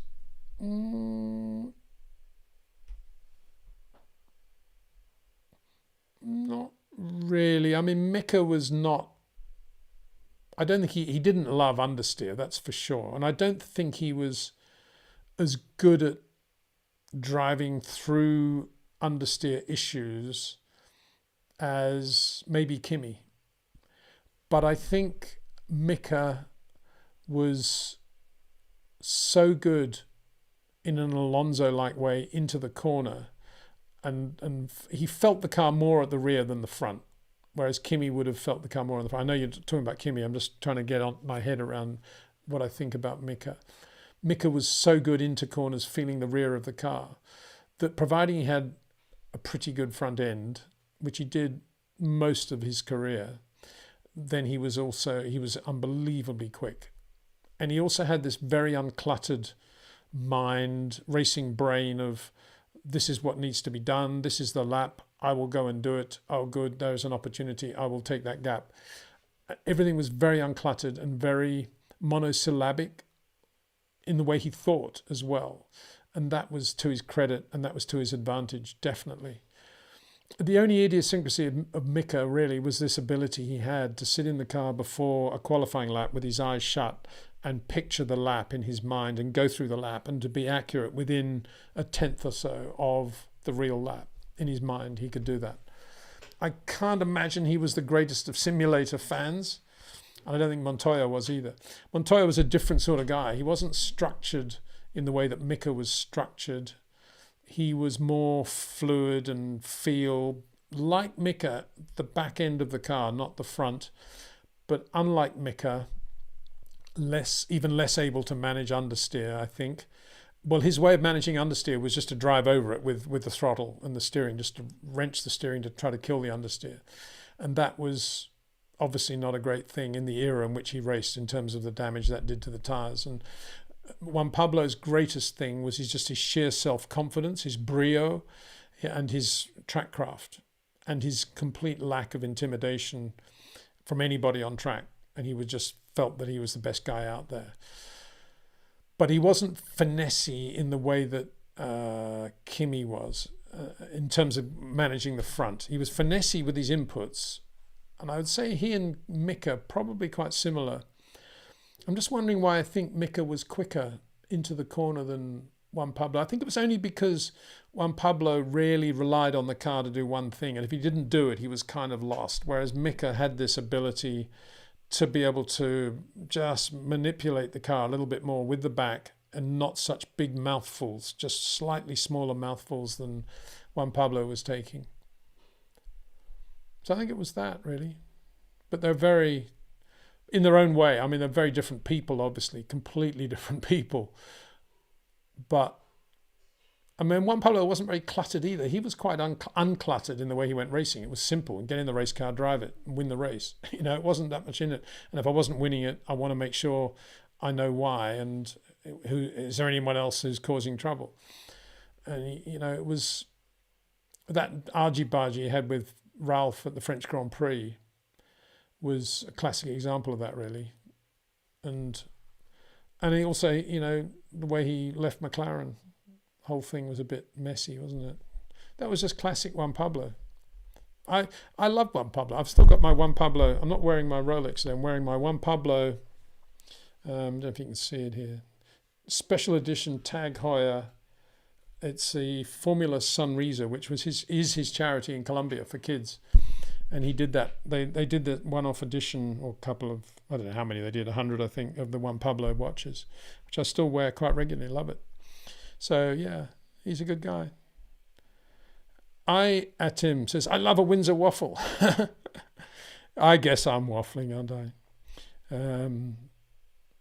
Nick Bosman, hey Peter, sprint weekends have been quite entertaining so far. I'm still leaning towards having classic weekends only, but sprints have been entertaining, don't you think? Well, they have, yeah. The wet in Japan, was it? Wherever it was, China, and then Miami. It's worked out quite well. The sprint in Miami was not bad either. So yeah, I'm not going to say I'm less like you. I still prefer to have a pure weekend. I'm looking forward to Imola for that reason, but so far they've got away with it, the sprint lot, so it's a bit annoying, isn't it? Raman Singh, Charles winning this weekend. Yeah, well, you know, it's about time he won a race again, isn't it? If he's going to win anywhere, it would be Imola. That would be good. Carlos could be good too, couldn't he? Shashank Kunjibetu, what's your opinion on budget cap? Is it making hard for top teams like Mercedes to close the gap? Well, it is making hard for Mercedes because you know, if they don't know what they're doing, and it's pretty clear they don't in terms of where they're going with the upgrades and making the car better, then the only other way Mercedes could have responded to the whole thing would have been just to have built lots of Red Bull replicas and 10 different cars until they got one right. And if there was no budget cap, that's probably what they would have been doing. Certainly no testing restrictions would have helped as well. But because of the budget cap, they can't do that. So they still have to keep working away on computers and wind tunnels and hoping that they're going down the right avenue. And every time they do it, they go down the wrong avenue, it seems. So yeah, that empirical engineering side of Formula One has now been removed by the budget cap. I think it's a shame because if you've got the money, spend it. You know, Mercedes and Ferrari got the money. And in 2022, when it was pretty clear that they weren't building and hadn't built cars as quick as a Red Bull, in the normal course of events without budget cap, they would have just started building 2 or 3 different types of cars over the next 18 months to see if they could get it right. But because of budget cap, they can't do that. So in that sense, budget cap has made things less competitive. Fonzie says, Fernando will win this weekend. Well, there you go. Yeah, he needs a decent result again, doesn't he? Aston Martin's slightly off the boil. It's slightly... Yeah, it was a bit too much of the, well, this is where we expected to be and really pleased to be in the points. I mean, I thought Fernando's weekend, not him necessarily, but his weekend was very disappointing in Miami, and he needs to come back. So where are we going? Where we go? Okay, Brandon Hollis. Hi, Peter. Interested to hear your thoughts on Ron Dennis and what made him so successful as a team leader. What do you think he thinks of in modern-day Formula One? Thanks for the stream. Yeah, I often think about Ron when I'm doing things around the house, thinking, wonder what Ron would think of this. You'd think, Windsor, what are you doing? What a mess. And I say that because he made such an impression on me when he was around, particularly in his early years, and his attention to detail and doing things well. I mean, he was as good a race mechanic as any race driver or any team could ever have wanted. And this brilliant race mechanic then went on to create and run his own race team. And that's why he was so good. His attention to detail and his imagination and his creativity. I've known very few people in this world with that combination, and Ron has that still. And I was always and still am fascinated to know how he thinks and what he's thinking and what his next project is and what his current project is. And when he was in racing, it was always something that was way ahead of the game, whether it be videoing his cars in Formula 3 long before anybody had really started to get on top of analysing what the car was doing in a debrief by looking at video footage, or painting the garage floor, or giving the mechanics and the team a huge Christmas party every year. It was way, way beyond anything that had ever been seen before to reward them. Or whether it was the detail on the livery of the car, or whether it was believing in John Barnard and bringing carbon chassis into Formula One with John Barnard. All these things were Ron Dennis. And you hear these stories, these weird stories over the years about on the edge of the lawn, in order to get it really precise, the gardener has to use scissors and not a lawnmower. Or he has a special cabinet just for his watches, or anything. There was so many different things you hear about Ron, those details. But they all add up to something. They add up to somebody with an inability to cope with anything less than perfection. And I respect that about Ron. And I still do today. And I think he was very badly treated by Formula One, by the FIA with that ridiculous fine. But he kind of swallowed it and took it on the chin and did it. But how he did that, to this day, I still don't know how he was able to keep his cool as much as he did. And yes, of course, the whole thing was messy, that whole business of drawings leaving Ferrari. But at the end of the day, it was caused by somebody stealing them from Ferrari and giving them to McLaren. And yet the only team that got penalised was McLaren. And there was no evidence that they benefited from any of the drawings anyway. Peter Carroll Kraus. Hello, Peter. Any thoughts on Premio going to IndyCar next year? I'd love to see it. I'd love to see Premio in Formula One, but given the closed shop of Formula One, that's never going to happen, sadly. Premio, great team. Rennie and the boys and girls, what a team. Love them. Love everything about Premio, and I hope they go well in IndyCar. I mean, the Carlin, when Trevor went over there, he did it differently. He set up the team in Florida, and it didn't work out. And that needs to be borne in mind. It's not easy to go in and break into IndyCar racing at any level, whether it be Indy Lights and then into IndyCar. And Premio will know that. They know Dallara like the back of their hand, which will be a good thing. But nonetheless, it's a different sort of racing. It's not FIA, it's IndyCar. And they will be new kids on the block, and life will be tough for them. But they know that. They're going in, they'll know that. So I'm looking forward to see how they get on. I think they're a really good team. I drove over to see them not so long ago, just to be there and eat at the local restaurant, just to be with the Premio people. Love it. And Dash 75 Rally is as good and better in some respects than Formula One. I love it. I just hope World Rally Championship continues to grow from where it is now, because I just had so much fun in that Rally of Portugal, to the point where I think I'm going to go to another rally. I'm thinking of going to the Rally of Sardinia, but I don't think I will, because it's the weekend after Monaco and I will have been on the road a lot. And I think it's probably quite difficult to get around Sardinia. I did do it once with David Richards by helicopter, which was being very spoilt. I don't think it's going to happen this time. And if you don't have the right way of following it, it's quite difficult to go there. But I might go to something towards the end of the year. I might do Japan. I tell you, Rally of Japan, I'd love to go to that. New Zealand, be good too. Shashank Kunji Betu. Why isn't Mercedes pursuing Adrian Newey? Or is Adrian not being interested to work with Mercedes Toto? Yeah, I think the latter. I think Mercedes, if Adrian rang them tomorrow and said, guys, I'm a bit concerned why you haven't rung me. I'd love to work for you. I think they'll be saying, right, here you come. We'll send the car around straight away. No, of course, it's that Adrian doesn't fancy working for Mercedes and Toto, I think. That's why I say if Norbert Haug came back into the frame, you might have a different thing. But no, I don't think he would now. But I think that's that. He doesn't want to work there. There's too much stuff. going on. And, if you've got Ferrari or Mercedes as your two main options, you're going to go to Ferrari, aren't you, if you're Adrian Newey? Much more fun, I would have thought. Swapan Xinghao, just re-asking the question I asked, your thoughts on the most difficult Formula One tracks?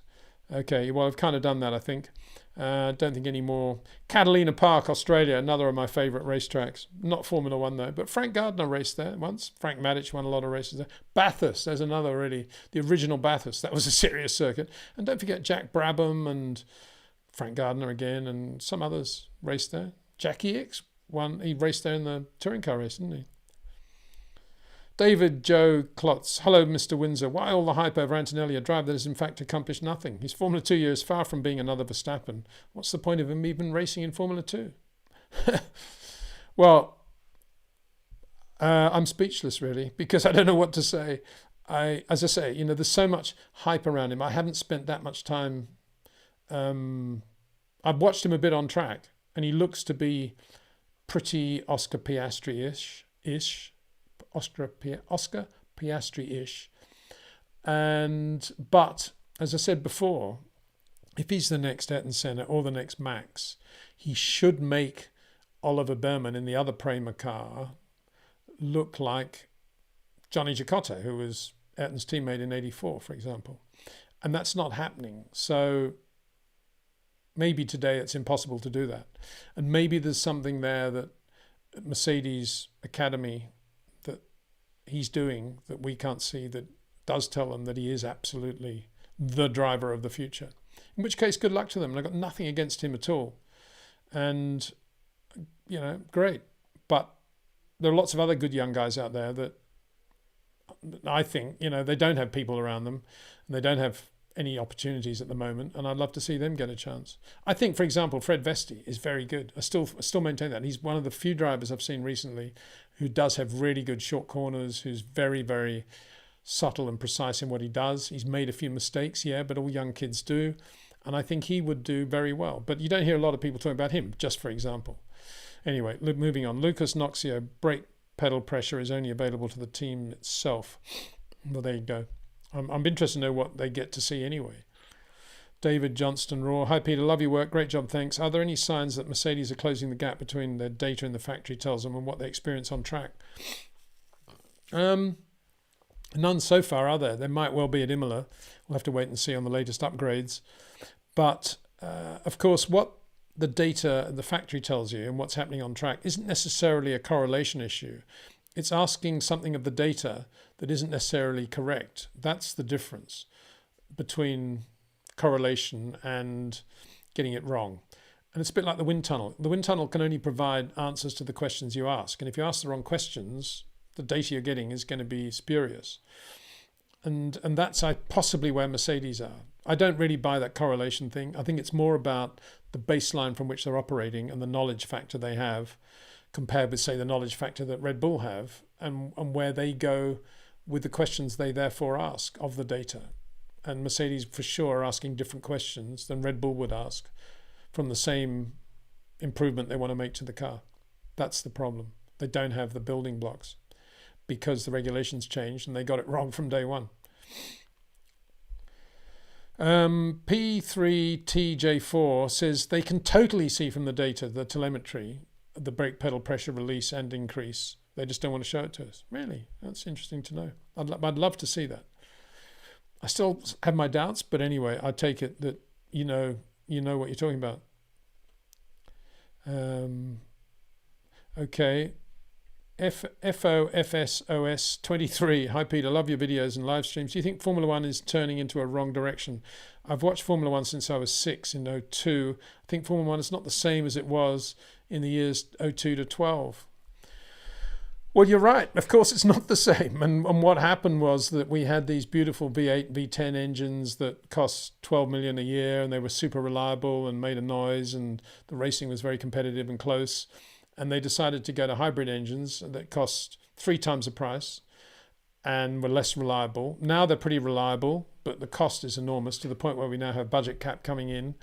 And now we've gone even further with a new regulation on the cars entirely designed to make it much easier to overtake, forgetting that actually having huge, enormous, heavy Grand Prix cars also makes them very difficult to overtake.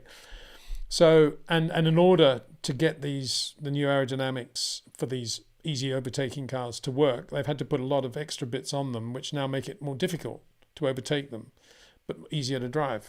So we're going around in circles, basically. I personally think the whole premise of creating regulations around a car that makes it easier to overtake was wrong. I don't believe that that's what Formula One should have been doing. I think we should have been looking at ways of progressing from where we were with a hybrid engine. I don't really have a problem with that, given the way the world is going.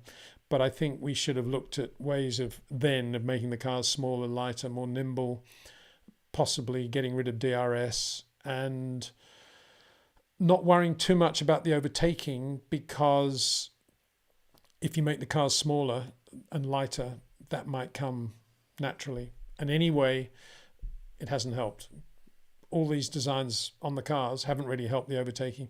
The actual numbers of overtakes are misleading now because there's so much forced overtaking due to GPS and slower cars and impeding and all that they're kind of meaningless. And when I talk about overtaking, I mean real overtaking, when you're battling for a race position and the two cars are close to one another for 12 laps and then one of them does overtake. To me, that's fine. You don't need to have 10 overtakes within those 12 laps. So that's why I think the regulations went in the wrong direction, and that's why things are not the same. Things are much better in other ways. There's more behind the scenes stuff going on through Liberty Media, more access to Formula One through media, I guess is the right way to phrase it. Personally, I'm not a fan of contrived stuff. I like real stuff. I'd much rather see real drivers' briefings being shown. I'd much rather have real discussions in the hire cars as going back to the hotels.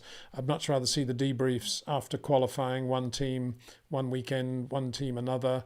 I'd much rather see real stuff rather than contrived stuff. And I think there was an opportunity to do that. There probably still is, with decent directors and decent production and decent control of the teams. But it's a big ask these days because everybody seems scared to get the teams to do anything other than what they want to do. And I would also lift the lid on the technology as well to make Formula One a lot more interesting, with the public really understanding the technology and not allowing the teams to be so secretive about it all. And there are all the directions that Formula One's taken. It's probably why somebody like you is saying you don't think it's as good as it was. What makes a generational driver talent? How do you identify them in their early career? I don't think you can generalize about that. Obviously, the generational driver talent is something that's born. It's God-given. I can only speak for myself in watching Jim Clark as a kid at Warwick Farm and immediately seeing how different he was to Graham Hill, Jack Brabham, Denny Hulme, Chris Amon, and thinking about that, and then meeting Carlos Reutemann and watching the way he drove and how good he was over one lap and what he did to create that lap, and then thinking more about it, reading more about it, and then being lucky enough to meet Nigel Mansell when he was in Formula 3. And by then, I think I had enough feel and I'd seen enough to be able to say, wow, this guy's doing what Carlos does in Formula 3. He's actually looking like Jim Clark right now. And on that basis, getting to know Nigel and working with him and trying to understand even more about how to drive. So it's a personal thing, and it happens generationally, as you say. For others, it was, for Joss, it was with Max, obviously.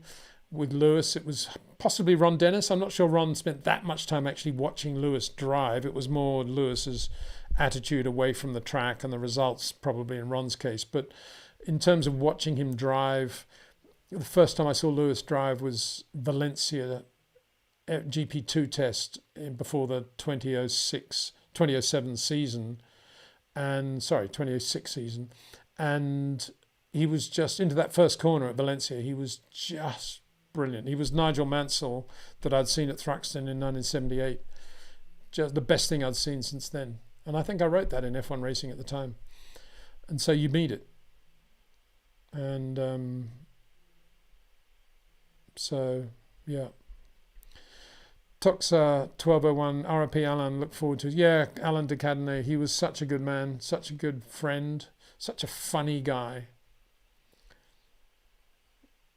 Has this shunt on the bike in 405 freeway in California when he shouldn't have been riding a bike really, but somebody hit him and he's on the side of the road and the police stop and the big police guy comes up with the sunglasses and puts a knife through Alan's jacket to get to his bleeding arm or chest or whatever it is. And Alan tells the story later, that was the worst thing about the whole incident, that he happened to have been wearing the leather jacket that Marlon Brando had given his mum after filming On the Waterfront. And the jacket was destroyed by this police cop. That was classic, Alan. Roderick Budwins. Hello there, PDW. How are you and what is your favourite team, if I may ask, and why? You mean current team? Oh, have to be Haas, wouldn't it? You know, up there, the mouse that roared.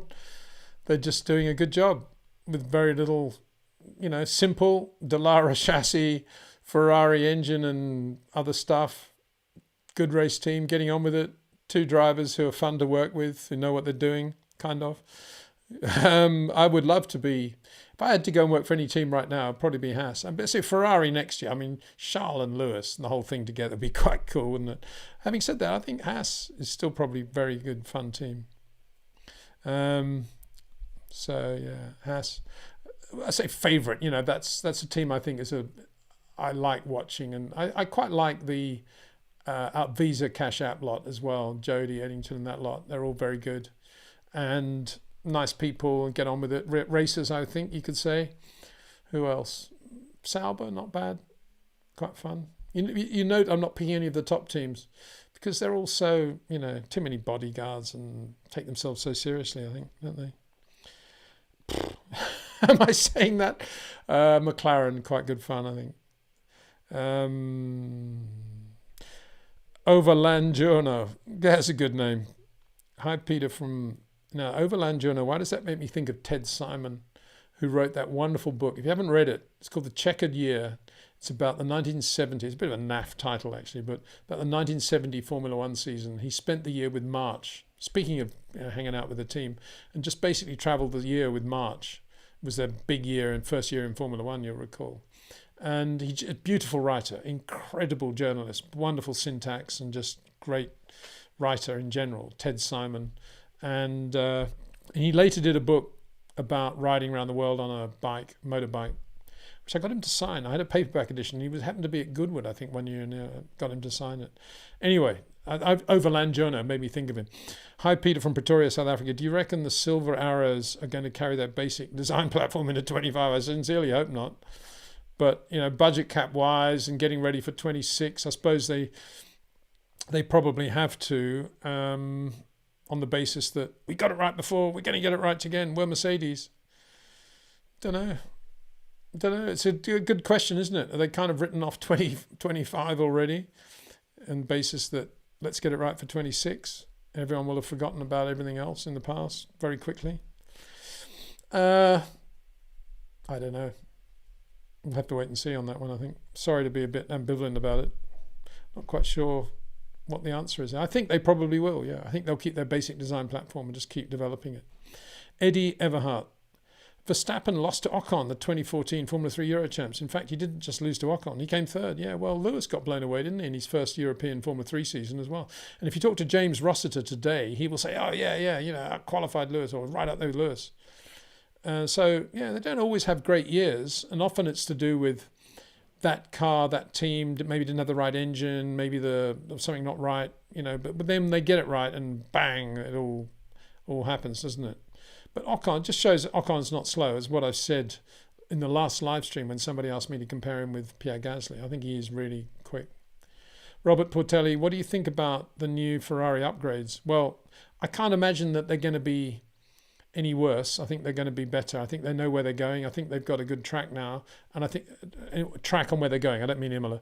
And as I said in the last live stream, I suspect what they'll be doing is trying to find more top speed now, which is what they lost a little bit over the winter in going to a bigger sweet spot and more downforce.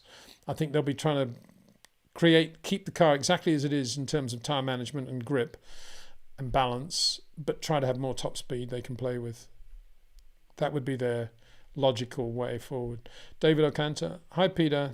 Hope all's well. Truly love your content. Thank you very much. That's very kind. Amos Kantanga. Hi, Peter. Love your videos.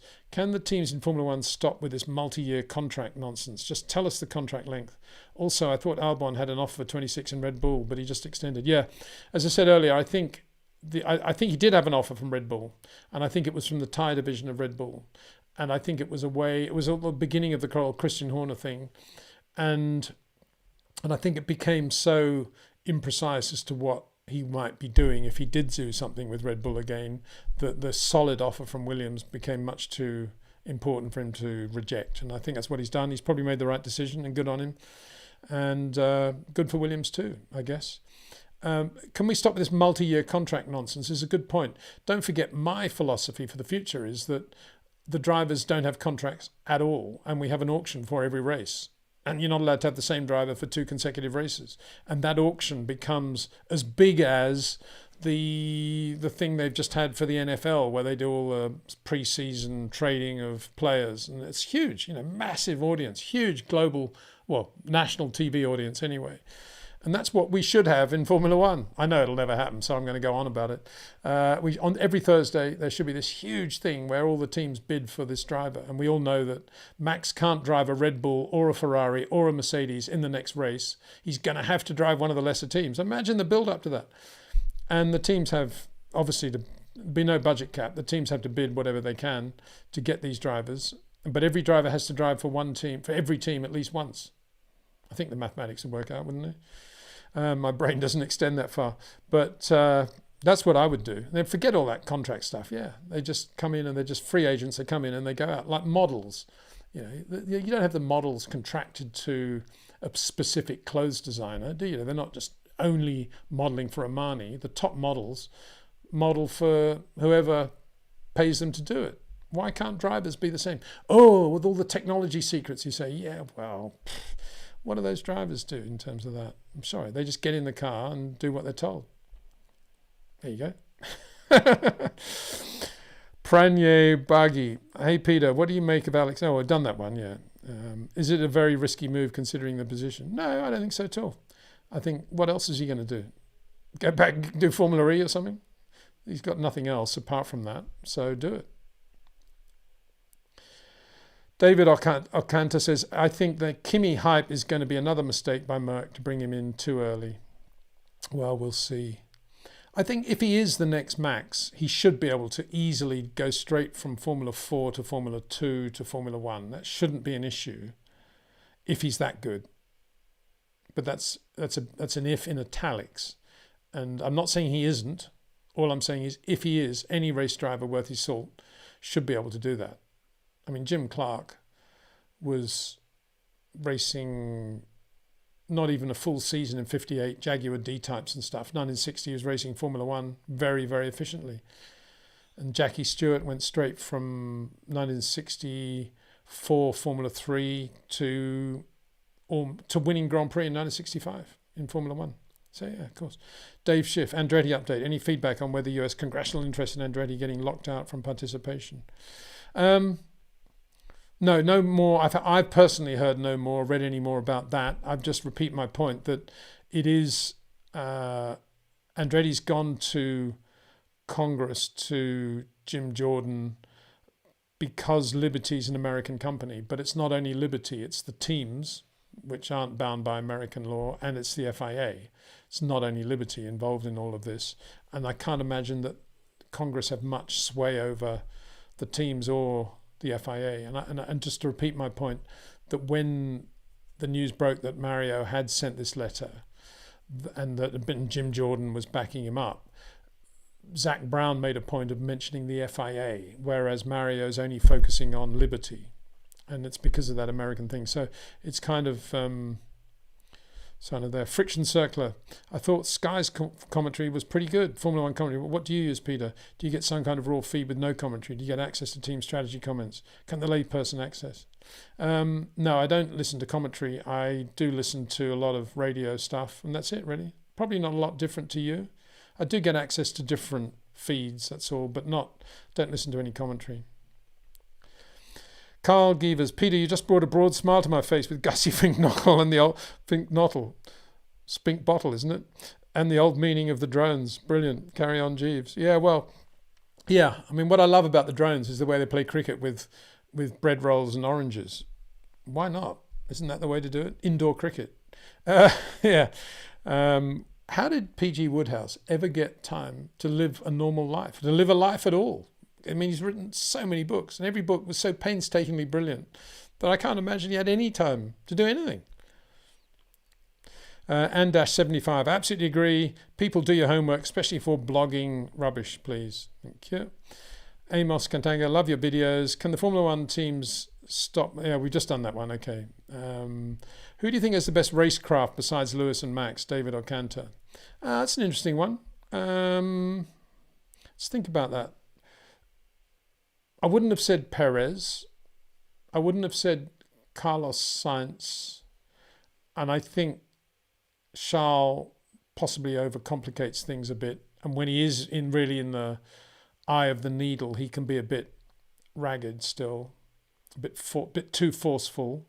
So I wouldn't have said George. A bit too frenetic, I think. So where are we now? I wouldn't have said Bottas or Guan Yu. I wouldn't have said... let me think. I would say Lando. I think Lando's got pretty good racecraft. And I think Daniel Ricciardo, probably better than Yuki, who's best at sort of just driving the car at 9/10 rather than thinking too much about other stuff. Whereas Daniel, I think, can think a little bit broader. It's just that the problem with Daniel at the moment is where he qualifies in general, not the sprint, but in general where he qualifies. There's not a lot he can do because he ends up in massive traffic and usually gets involved in the first corner shunt or something. But I think Daniel's probably still got it. But other than that, I would say Lando's probably got better racecraft right now than Oscar Piastri, I would think. Be interesting to see how Piastri develops, because that was Miami was the first race where he's really looked strong again. And so it'd be interesting to see how he goes at Imola, I think, won't it? So, not quite sure what that meant. Example of what? Max doesn't have great racecraft? Not sure, you're right there. Oh, I see, because I think Max has good racecraft. I think he's a real racer, actually. And racecraft isn't just how you plan a race, it's what you do in the first corners, and how Max runs first corners, and how he brakes with semi-hot tyres, sometimes offline, and protects a position down to the millimetre before actually just starting the turn in. That is real racecraft, and that's what one of the things Max does incredibly well. Steve's Gaming. Hi, Peter. Today's the anniversary of Elio's passing. Do you have any stories about him, what he was like? Thank you. I didn't realise that. Yeah, miss Elio a lot, and what a great guy he was. I remember chatting to him, I was chatting to him at Kyalami when he was driving the Shadow, and Peter Collins came up, and it was Sony Walkmans had just come in, and he had the little headset with the sponge things around his neck, and Peter Collins came and said, "What are you listening to now, Elio?" and put it on. And Elio said, it's Al Jarreau. You should. I've got to do the Italian. It's Al Jarreau. You should get into Al Jarreau. Very good. And I always thought, I'd never heard of Al Jarreau before, and I thought, wow, Elio De Angelis, Al Jarreau. And whenever I hear Al Jarreau, I always think of Elio. What else? He was just a class act.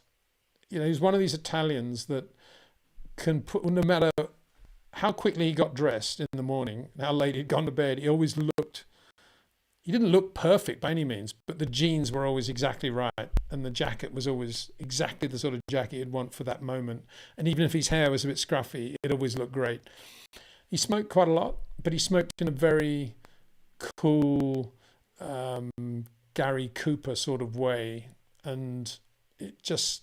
Elio without a cigarette wasn't quite the same. He was very musical, as I say, lovely pianist. Saw him play once, and he was just lovely touch on the piano, beautiful. And yeah, you know, lovely guy.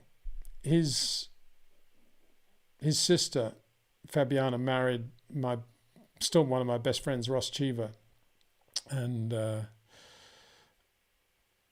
And that was, Elio had long since passed at that point, and it was a very sad occasion in many ways, but bittersweet because the De Angelis family obviously were enjoying that. And I don't know what I'm saying. This is Peter waffling, I suppose, but I'm kind of emotional about it because Elio was a very sweet guy, very good racing driver. I mean, beating Keke Rosberg the way he did in that finish in the Austrian Grand Prix in '82 was just outstanding. I mean, that was Elio at his very best. And I think he was a bit miscast at Brabham, very miscast. That car was not a great car. And there were a lot of issues with the aero on that car. Very sad day when that accident happened. I think even Nigel got on, he could see Nigel. I say even Nigel. Nigel was a difficult teammate to have in the other car.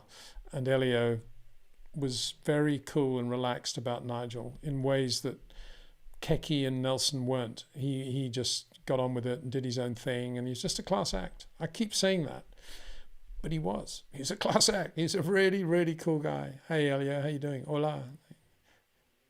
It's just great. Yeah, miss him a lot. Terrible thing. Good knowledge on this cast, much better than most other casting videos. Oh, thank you very much. That was from Andash. Cheers from Boston, says Ghastly Ghoul. Do you get any sense that Formula One would ever move away from the cost cap? No. I feel like sport wouldn't want to see another period like this for Verstappen dominance again. Yeah, but nobody's blaming the cost cap for that, are they? I don't think they are. I mean, we are. I am. Because, as I said, if we didn't have a cost cap, you would have seen Ferrari and Mercedes doing a lot more work to fight the Red Bull. But I don't think the powers that be, shudder to think who they are, but anyway, the powers that be think that the reason Max is dominating is because of the cost cap. They probably think he's dominating because everybody else is inept and the rules are good. And if anybody had done the same job as Red Bull, the racing would be really good. So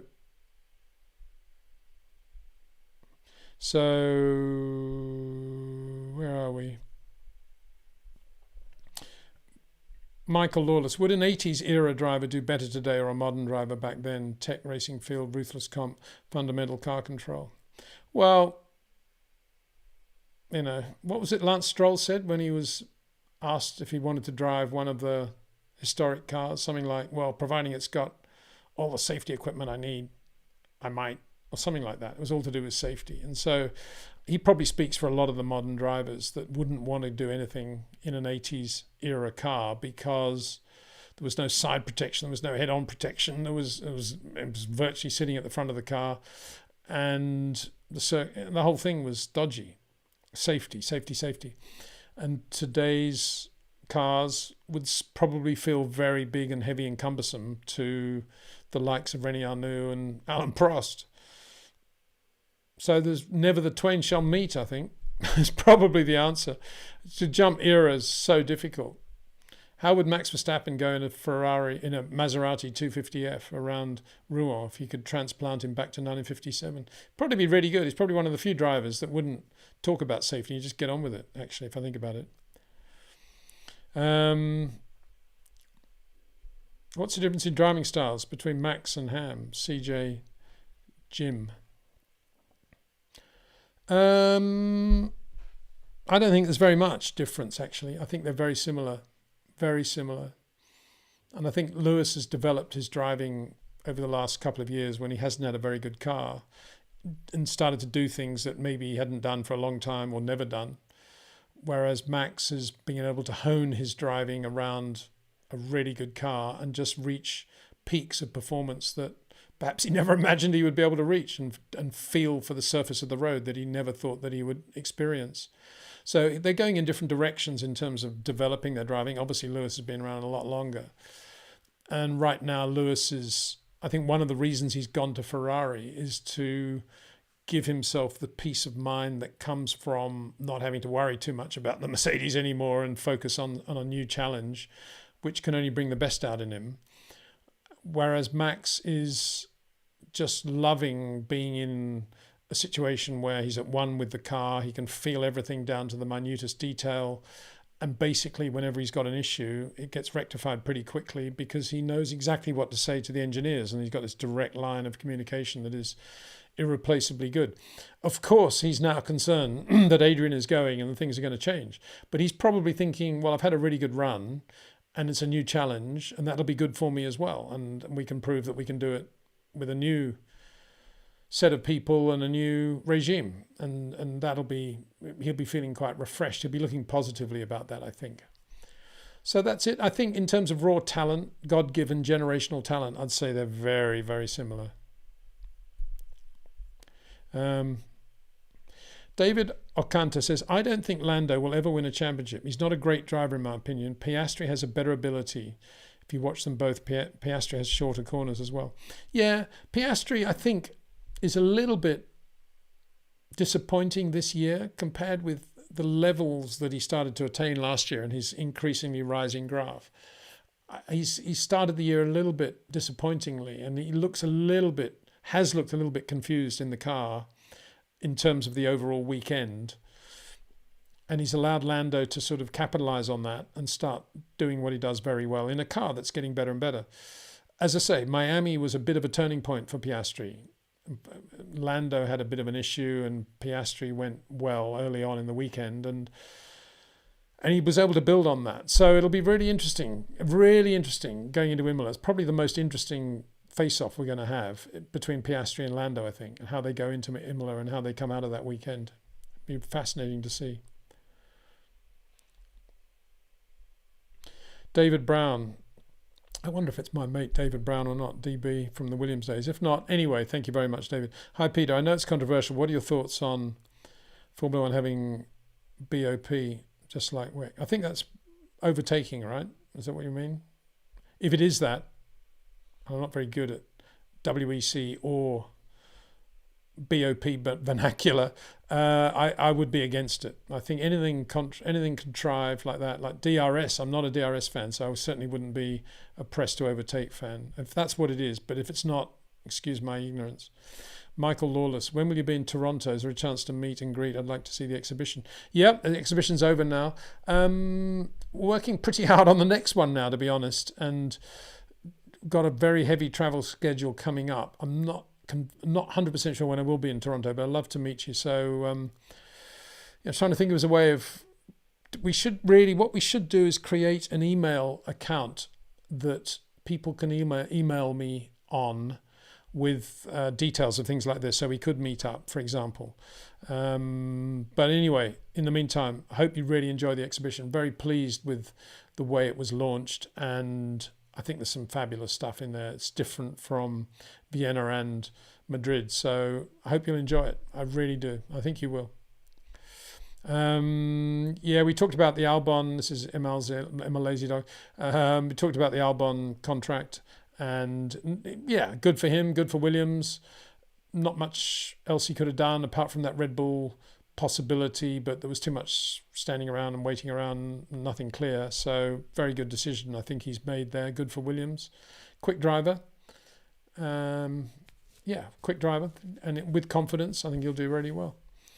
Sounds a bit patronizing, doesn't it? But let me rephrase that. I think if he can be a bit more disciplined in a couple of areas, do a few days with Rob, brush up on a couple of things, then I think he'll, it's a good thing for him. Williams should ensure that he does that, actually. That's how it should happen. So, I'm a Lazy Dog says, Williams now need to sign Bottas. Oh, well, Bottas back to Williams again. He was pretty good in his first year at Williams, wasn't he? Not bad. Optifen. Hi, Peter. Could you do an extended video with Rob Wilson? Your videos on YouTube are too short with Rob. Yeah, I'll try to. I got to pin Rob down to something like that. The problem is Rob, and I don't want to be in any way negative about Rob or detrimental about Rob, but he's not great with Zoom and all the things you need, decent internet connection. He's still basically writes letters. Well, no, he doesn't. He does text messaging periodically, but I got to do that. Definitely. I'll see what I can do. Daniel Brazil. Hi, Peter. What sort of level would you rate Martin Brundle in comparison to a driver on today's grid? Oh, Alex Albon. I'd say he was as good as Albon. Definitely. Very nice touch. Very rhythmic. Very, Very good. Amazing he never won a Grand Prix, really. Oh, yeah, Stefan Beloff had it, but not by much. Brundle was good. He was really good, I always thought. So here we go. Just going through them now. Okay, David Ocanta. Eddie, Norris got the upgrade over Piastri, and it wasn't for a safety car. He could have won the race, let's be honest. Yeah, Piastri did well. And I think that he got some of the upgrades for Saturday, didn't he? Or for the race, anyway. Done that super chat. Okay, Eddie Everhart says Antonelli is outperforming Oliver Behrman. Okay. Well, the last race we had was Australia, wasn't it? Or am I missing something? And then Behrman had an engine failure, didn't he? So I don't think you can compare them. So there's a lot of Lando versus Piastri. So that's exactly my point. I think how they race this weekend against one another is going to be really interesting. Okay. Anton Human, good day, Peter. Can you please discuss Vittorio Brambilla in general? Thanks, South Africa. Well, interesting you're from South Africa, because when I think of Vittorio, I always think of South Africa, because that was the place where he once threw, I think it was Oliver. I think he threw Oliver into a swimming pool in South Africa. I'm not talking about the Vegas pool incident with Nigel and Oliver. But Jackie was always the victim of all of this. But Vittorio definitely had a coming together with Oliver in a pool, I think at the Sand and Sun Hotel. And he wasn't impressed. Vittorio was great. I used to get on very well with him. He didn't speak much English. I didn't speak too much Italian at that point. But I got to know him really well when he had that Beta Tools March. Partly because I was really good mates with his two mechanics, Pete McKenzie and Dave White. Still great guys, and they both went on to great careers. Dave White in real estate property in California, and Pete McKenzie in the world of carbon and all things mega. And Vittorio Vit, as we all called him, was just good. He was really quick. Stiff car, liked the car really stiff. Not afraid to give it a go at any given moment, as you can imagine. But what I loved about Vittorio was that people never thought of him as a very fast racing driver. They always thought he was rough and ready. But I was convinced, and I think I was right, that he was very fast in his own right. He was a very fast racing driver. And he often showed that. He often was right up there with Hans Stuck, not far away from Ronnie. He was good. A great guy.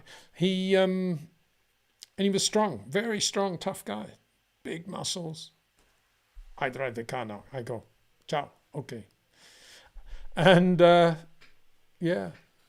sad that we lost him, actually. I saw Tino, his brother, at Monza a couple of years ago, bought his book, which has only been published in Italian. Oh, yeah, it's up there. Let me get it.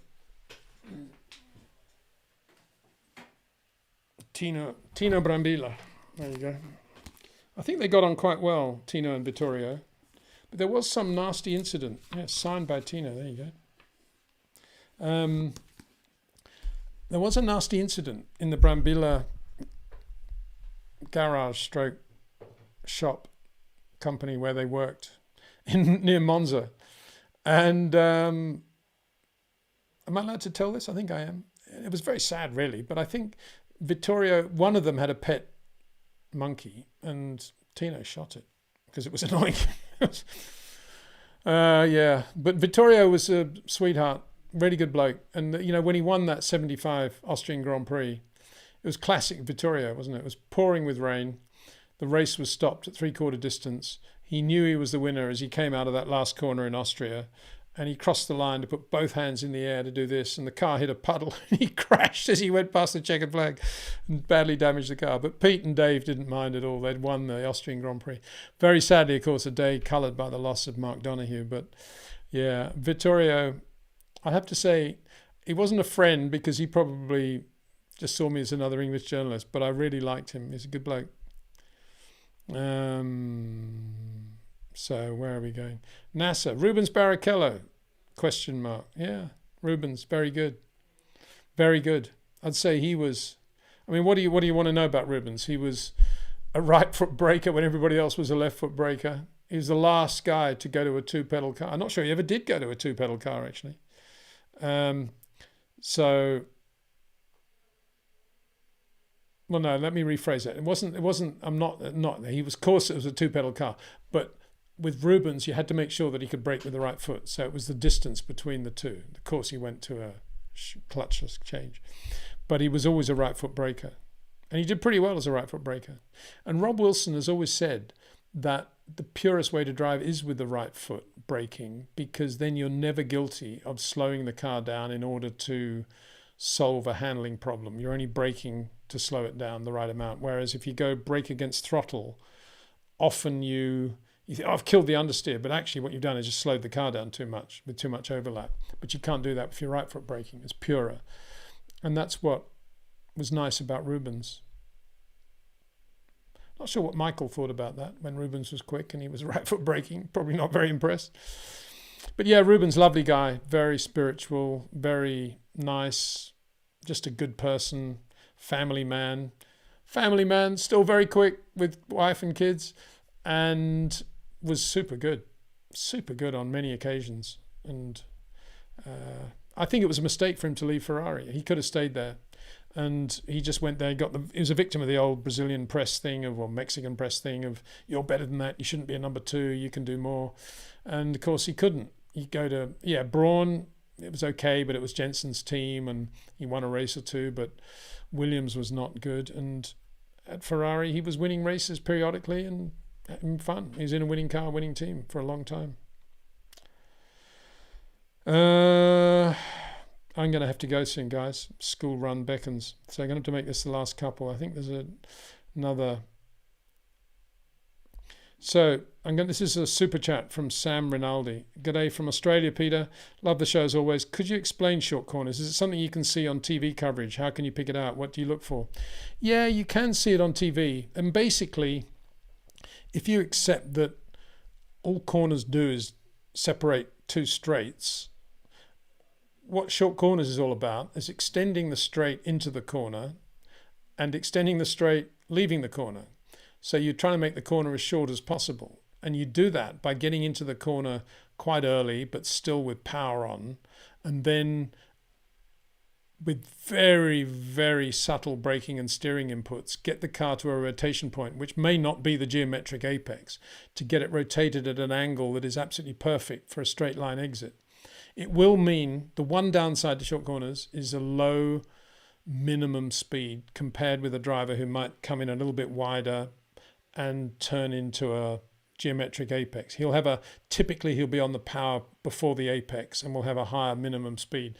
And a lot of engineers judge drivers by their minimum speed, which in my view is a mistake, because short corners are what it's all about. And you measure the effect of a short corner by what the car is doing 100 meters after the corner, particularly if there's a long straight after the corner.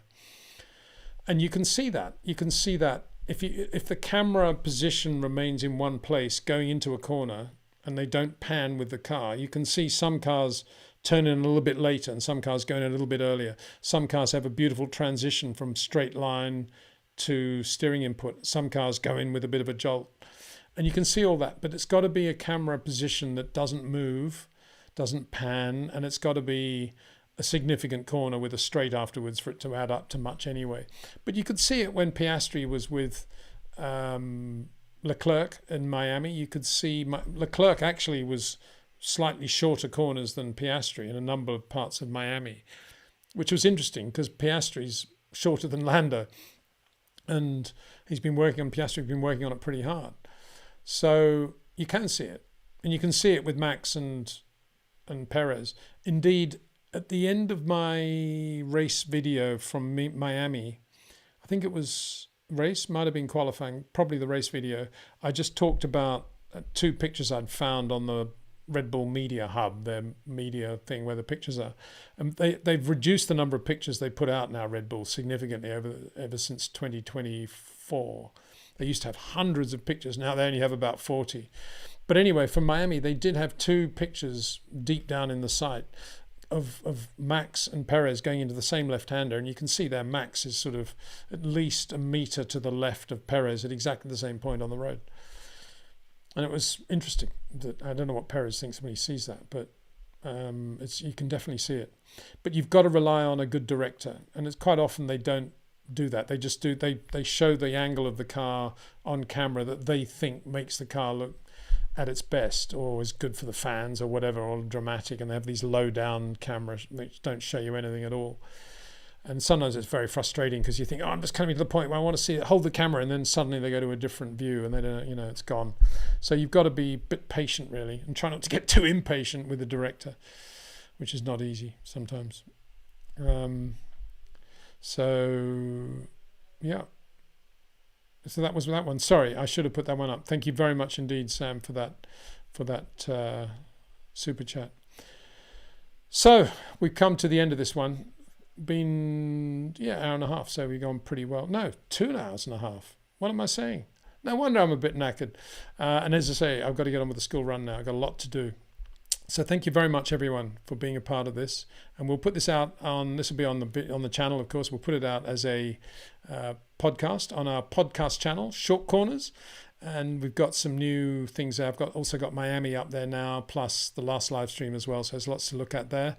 And in the meantime, I'll be doing videos from Imola in the normal way. One on Friday, one on Saturday, one on Sunday. I'm going to give you a warning now, if I may, as I think from a pre-warning. Never really understood what a pre-warning was, but a warning that, or a heads up, that Monaco, I'm probably not going to be able to do a video on Friday because I've got some other commitment that I need to do, which is very important.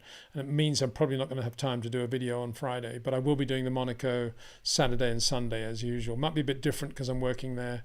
And I won't be in quite the same position as I normally am. I'll be just doing a different sort of video probably. But for Imola, it'll be the same 3 as normal. Monaco will be slightly different. So yeah, I've got Sam's one up there because I think it's your first super chat, Sam. Thanks very much for doing that. And in the meantime, a big thanks to Pitbox, Jetcraft, and to OEM Exclusive for the support of this channel.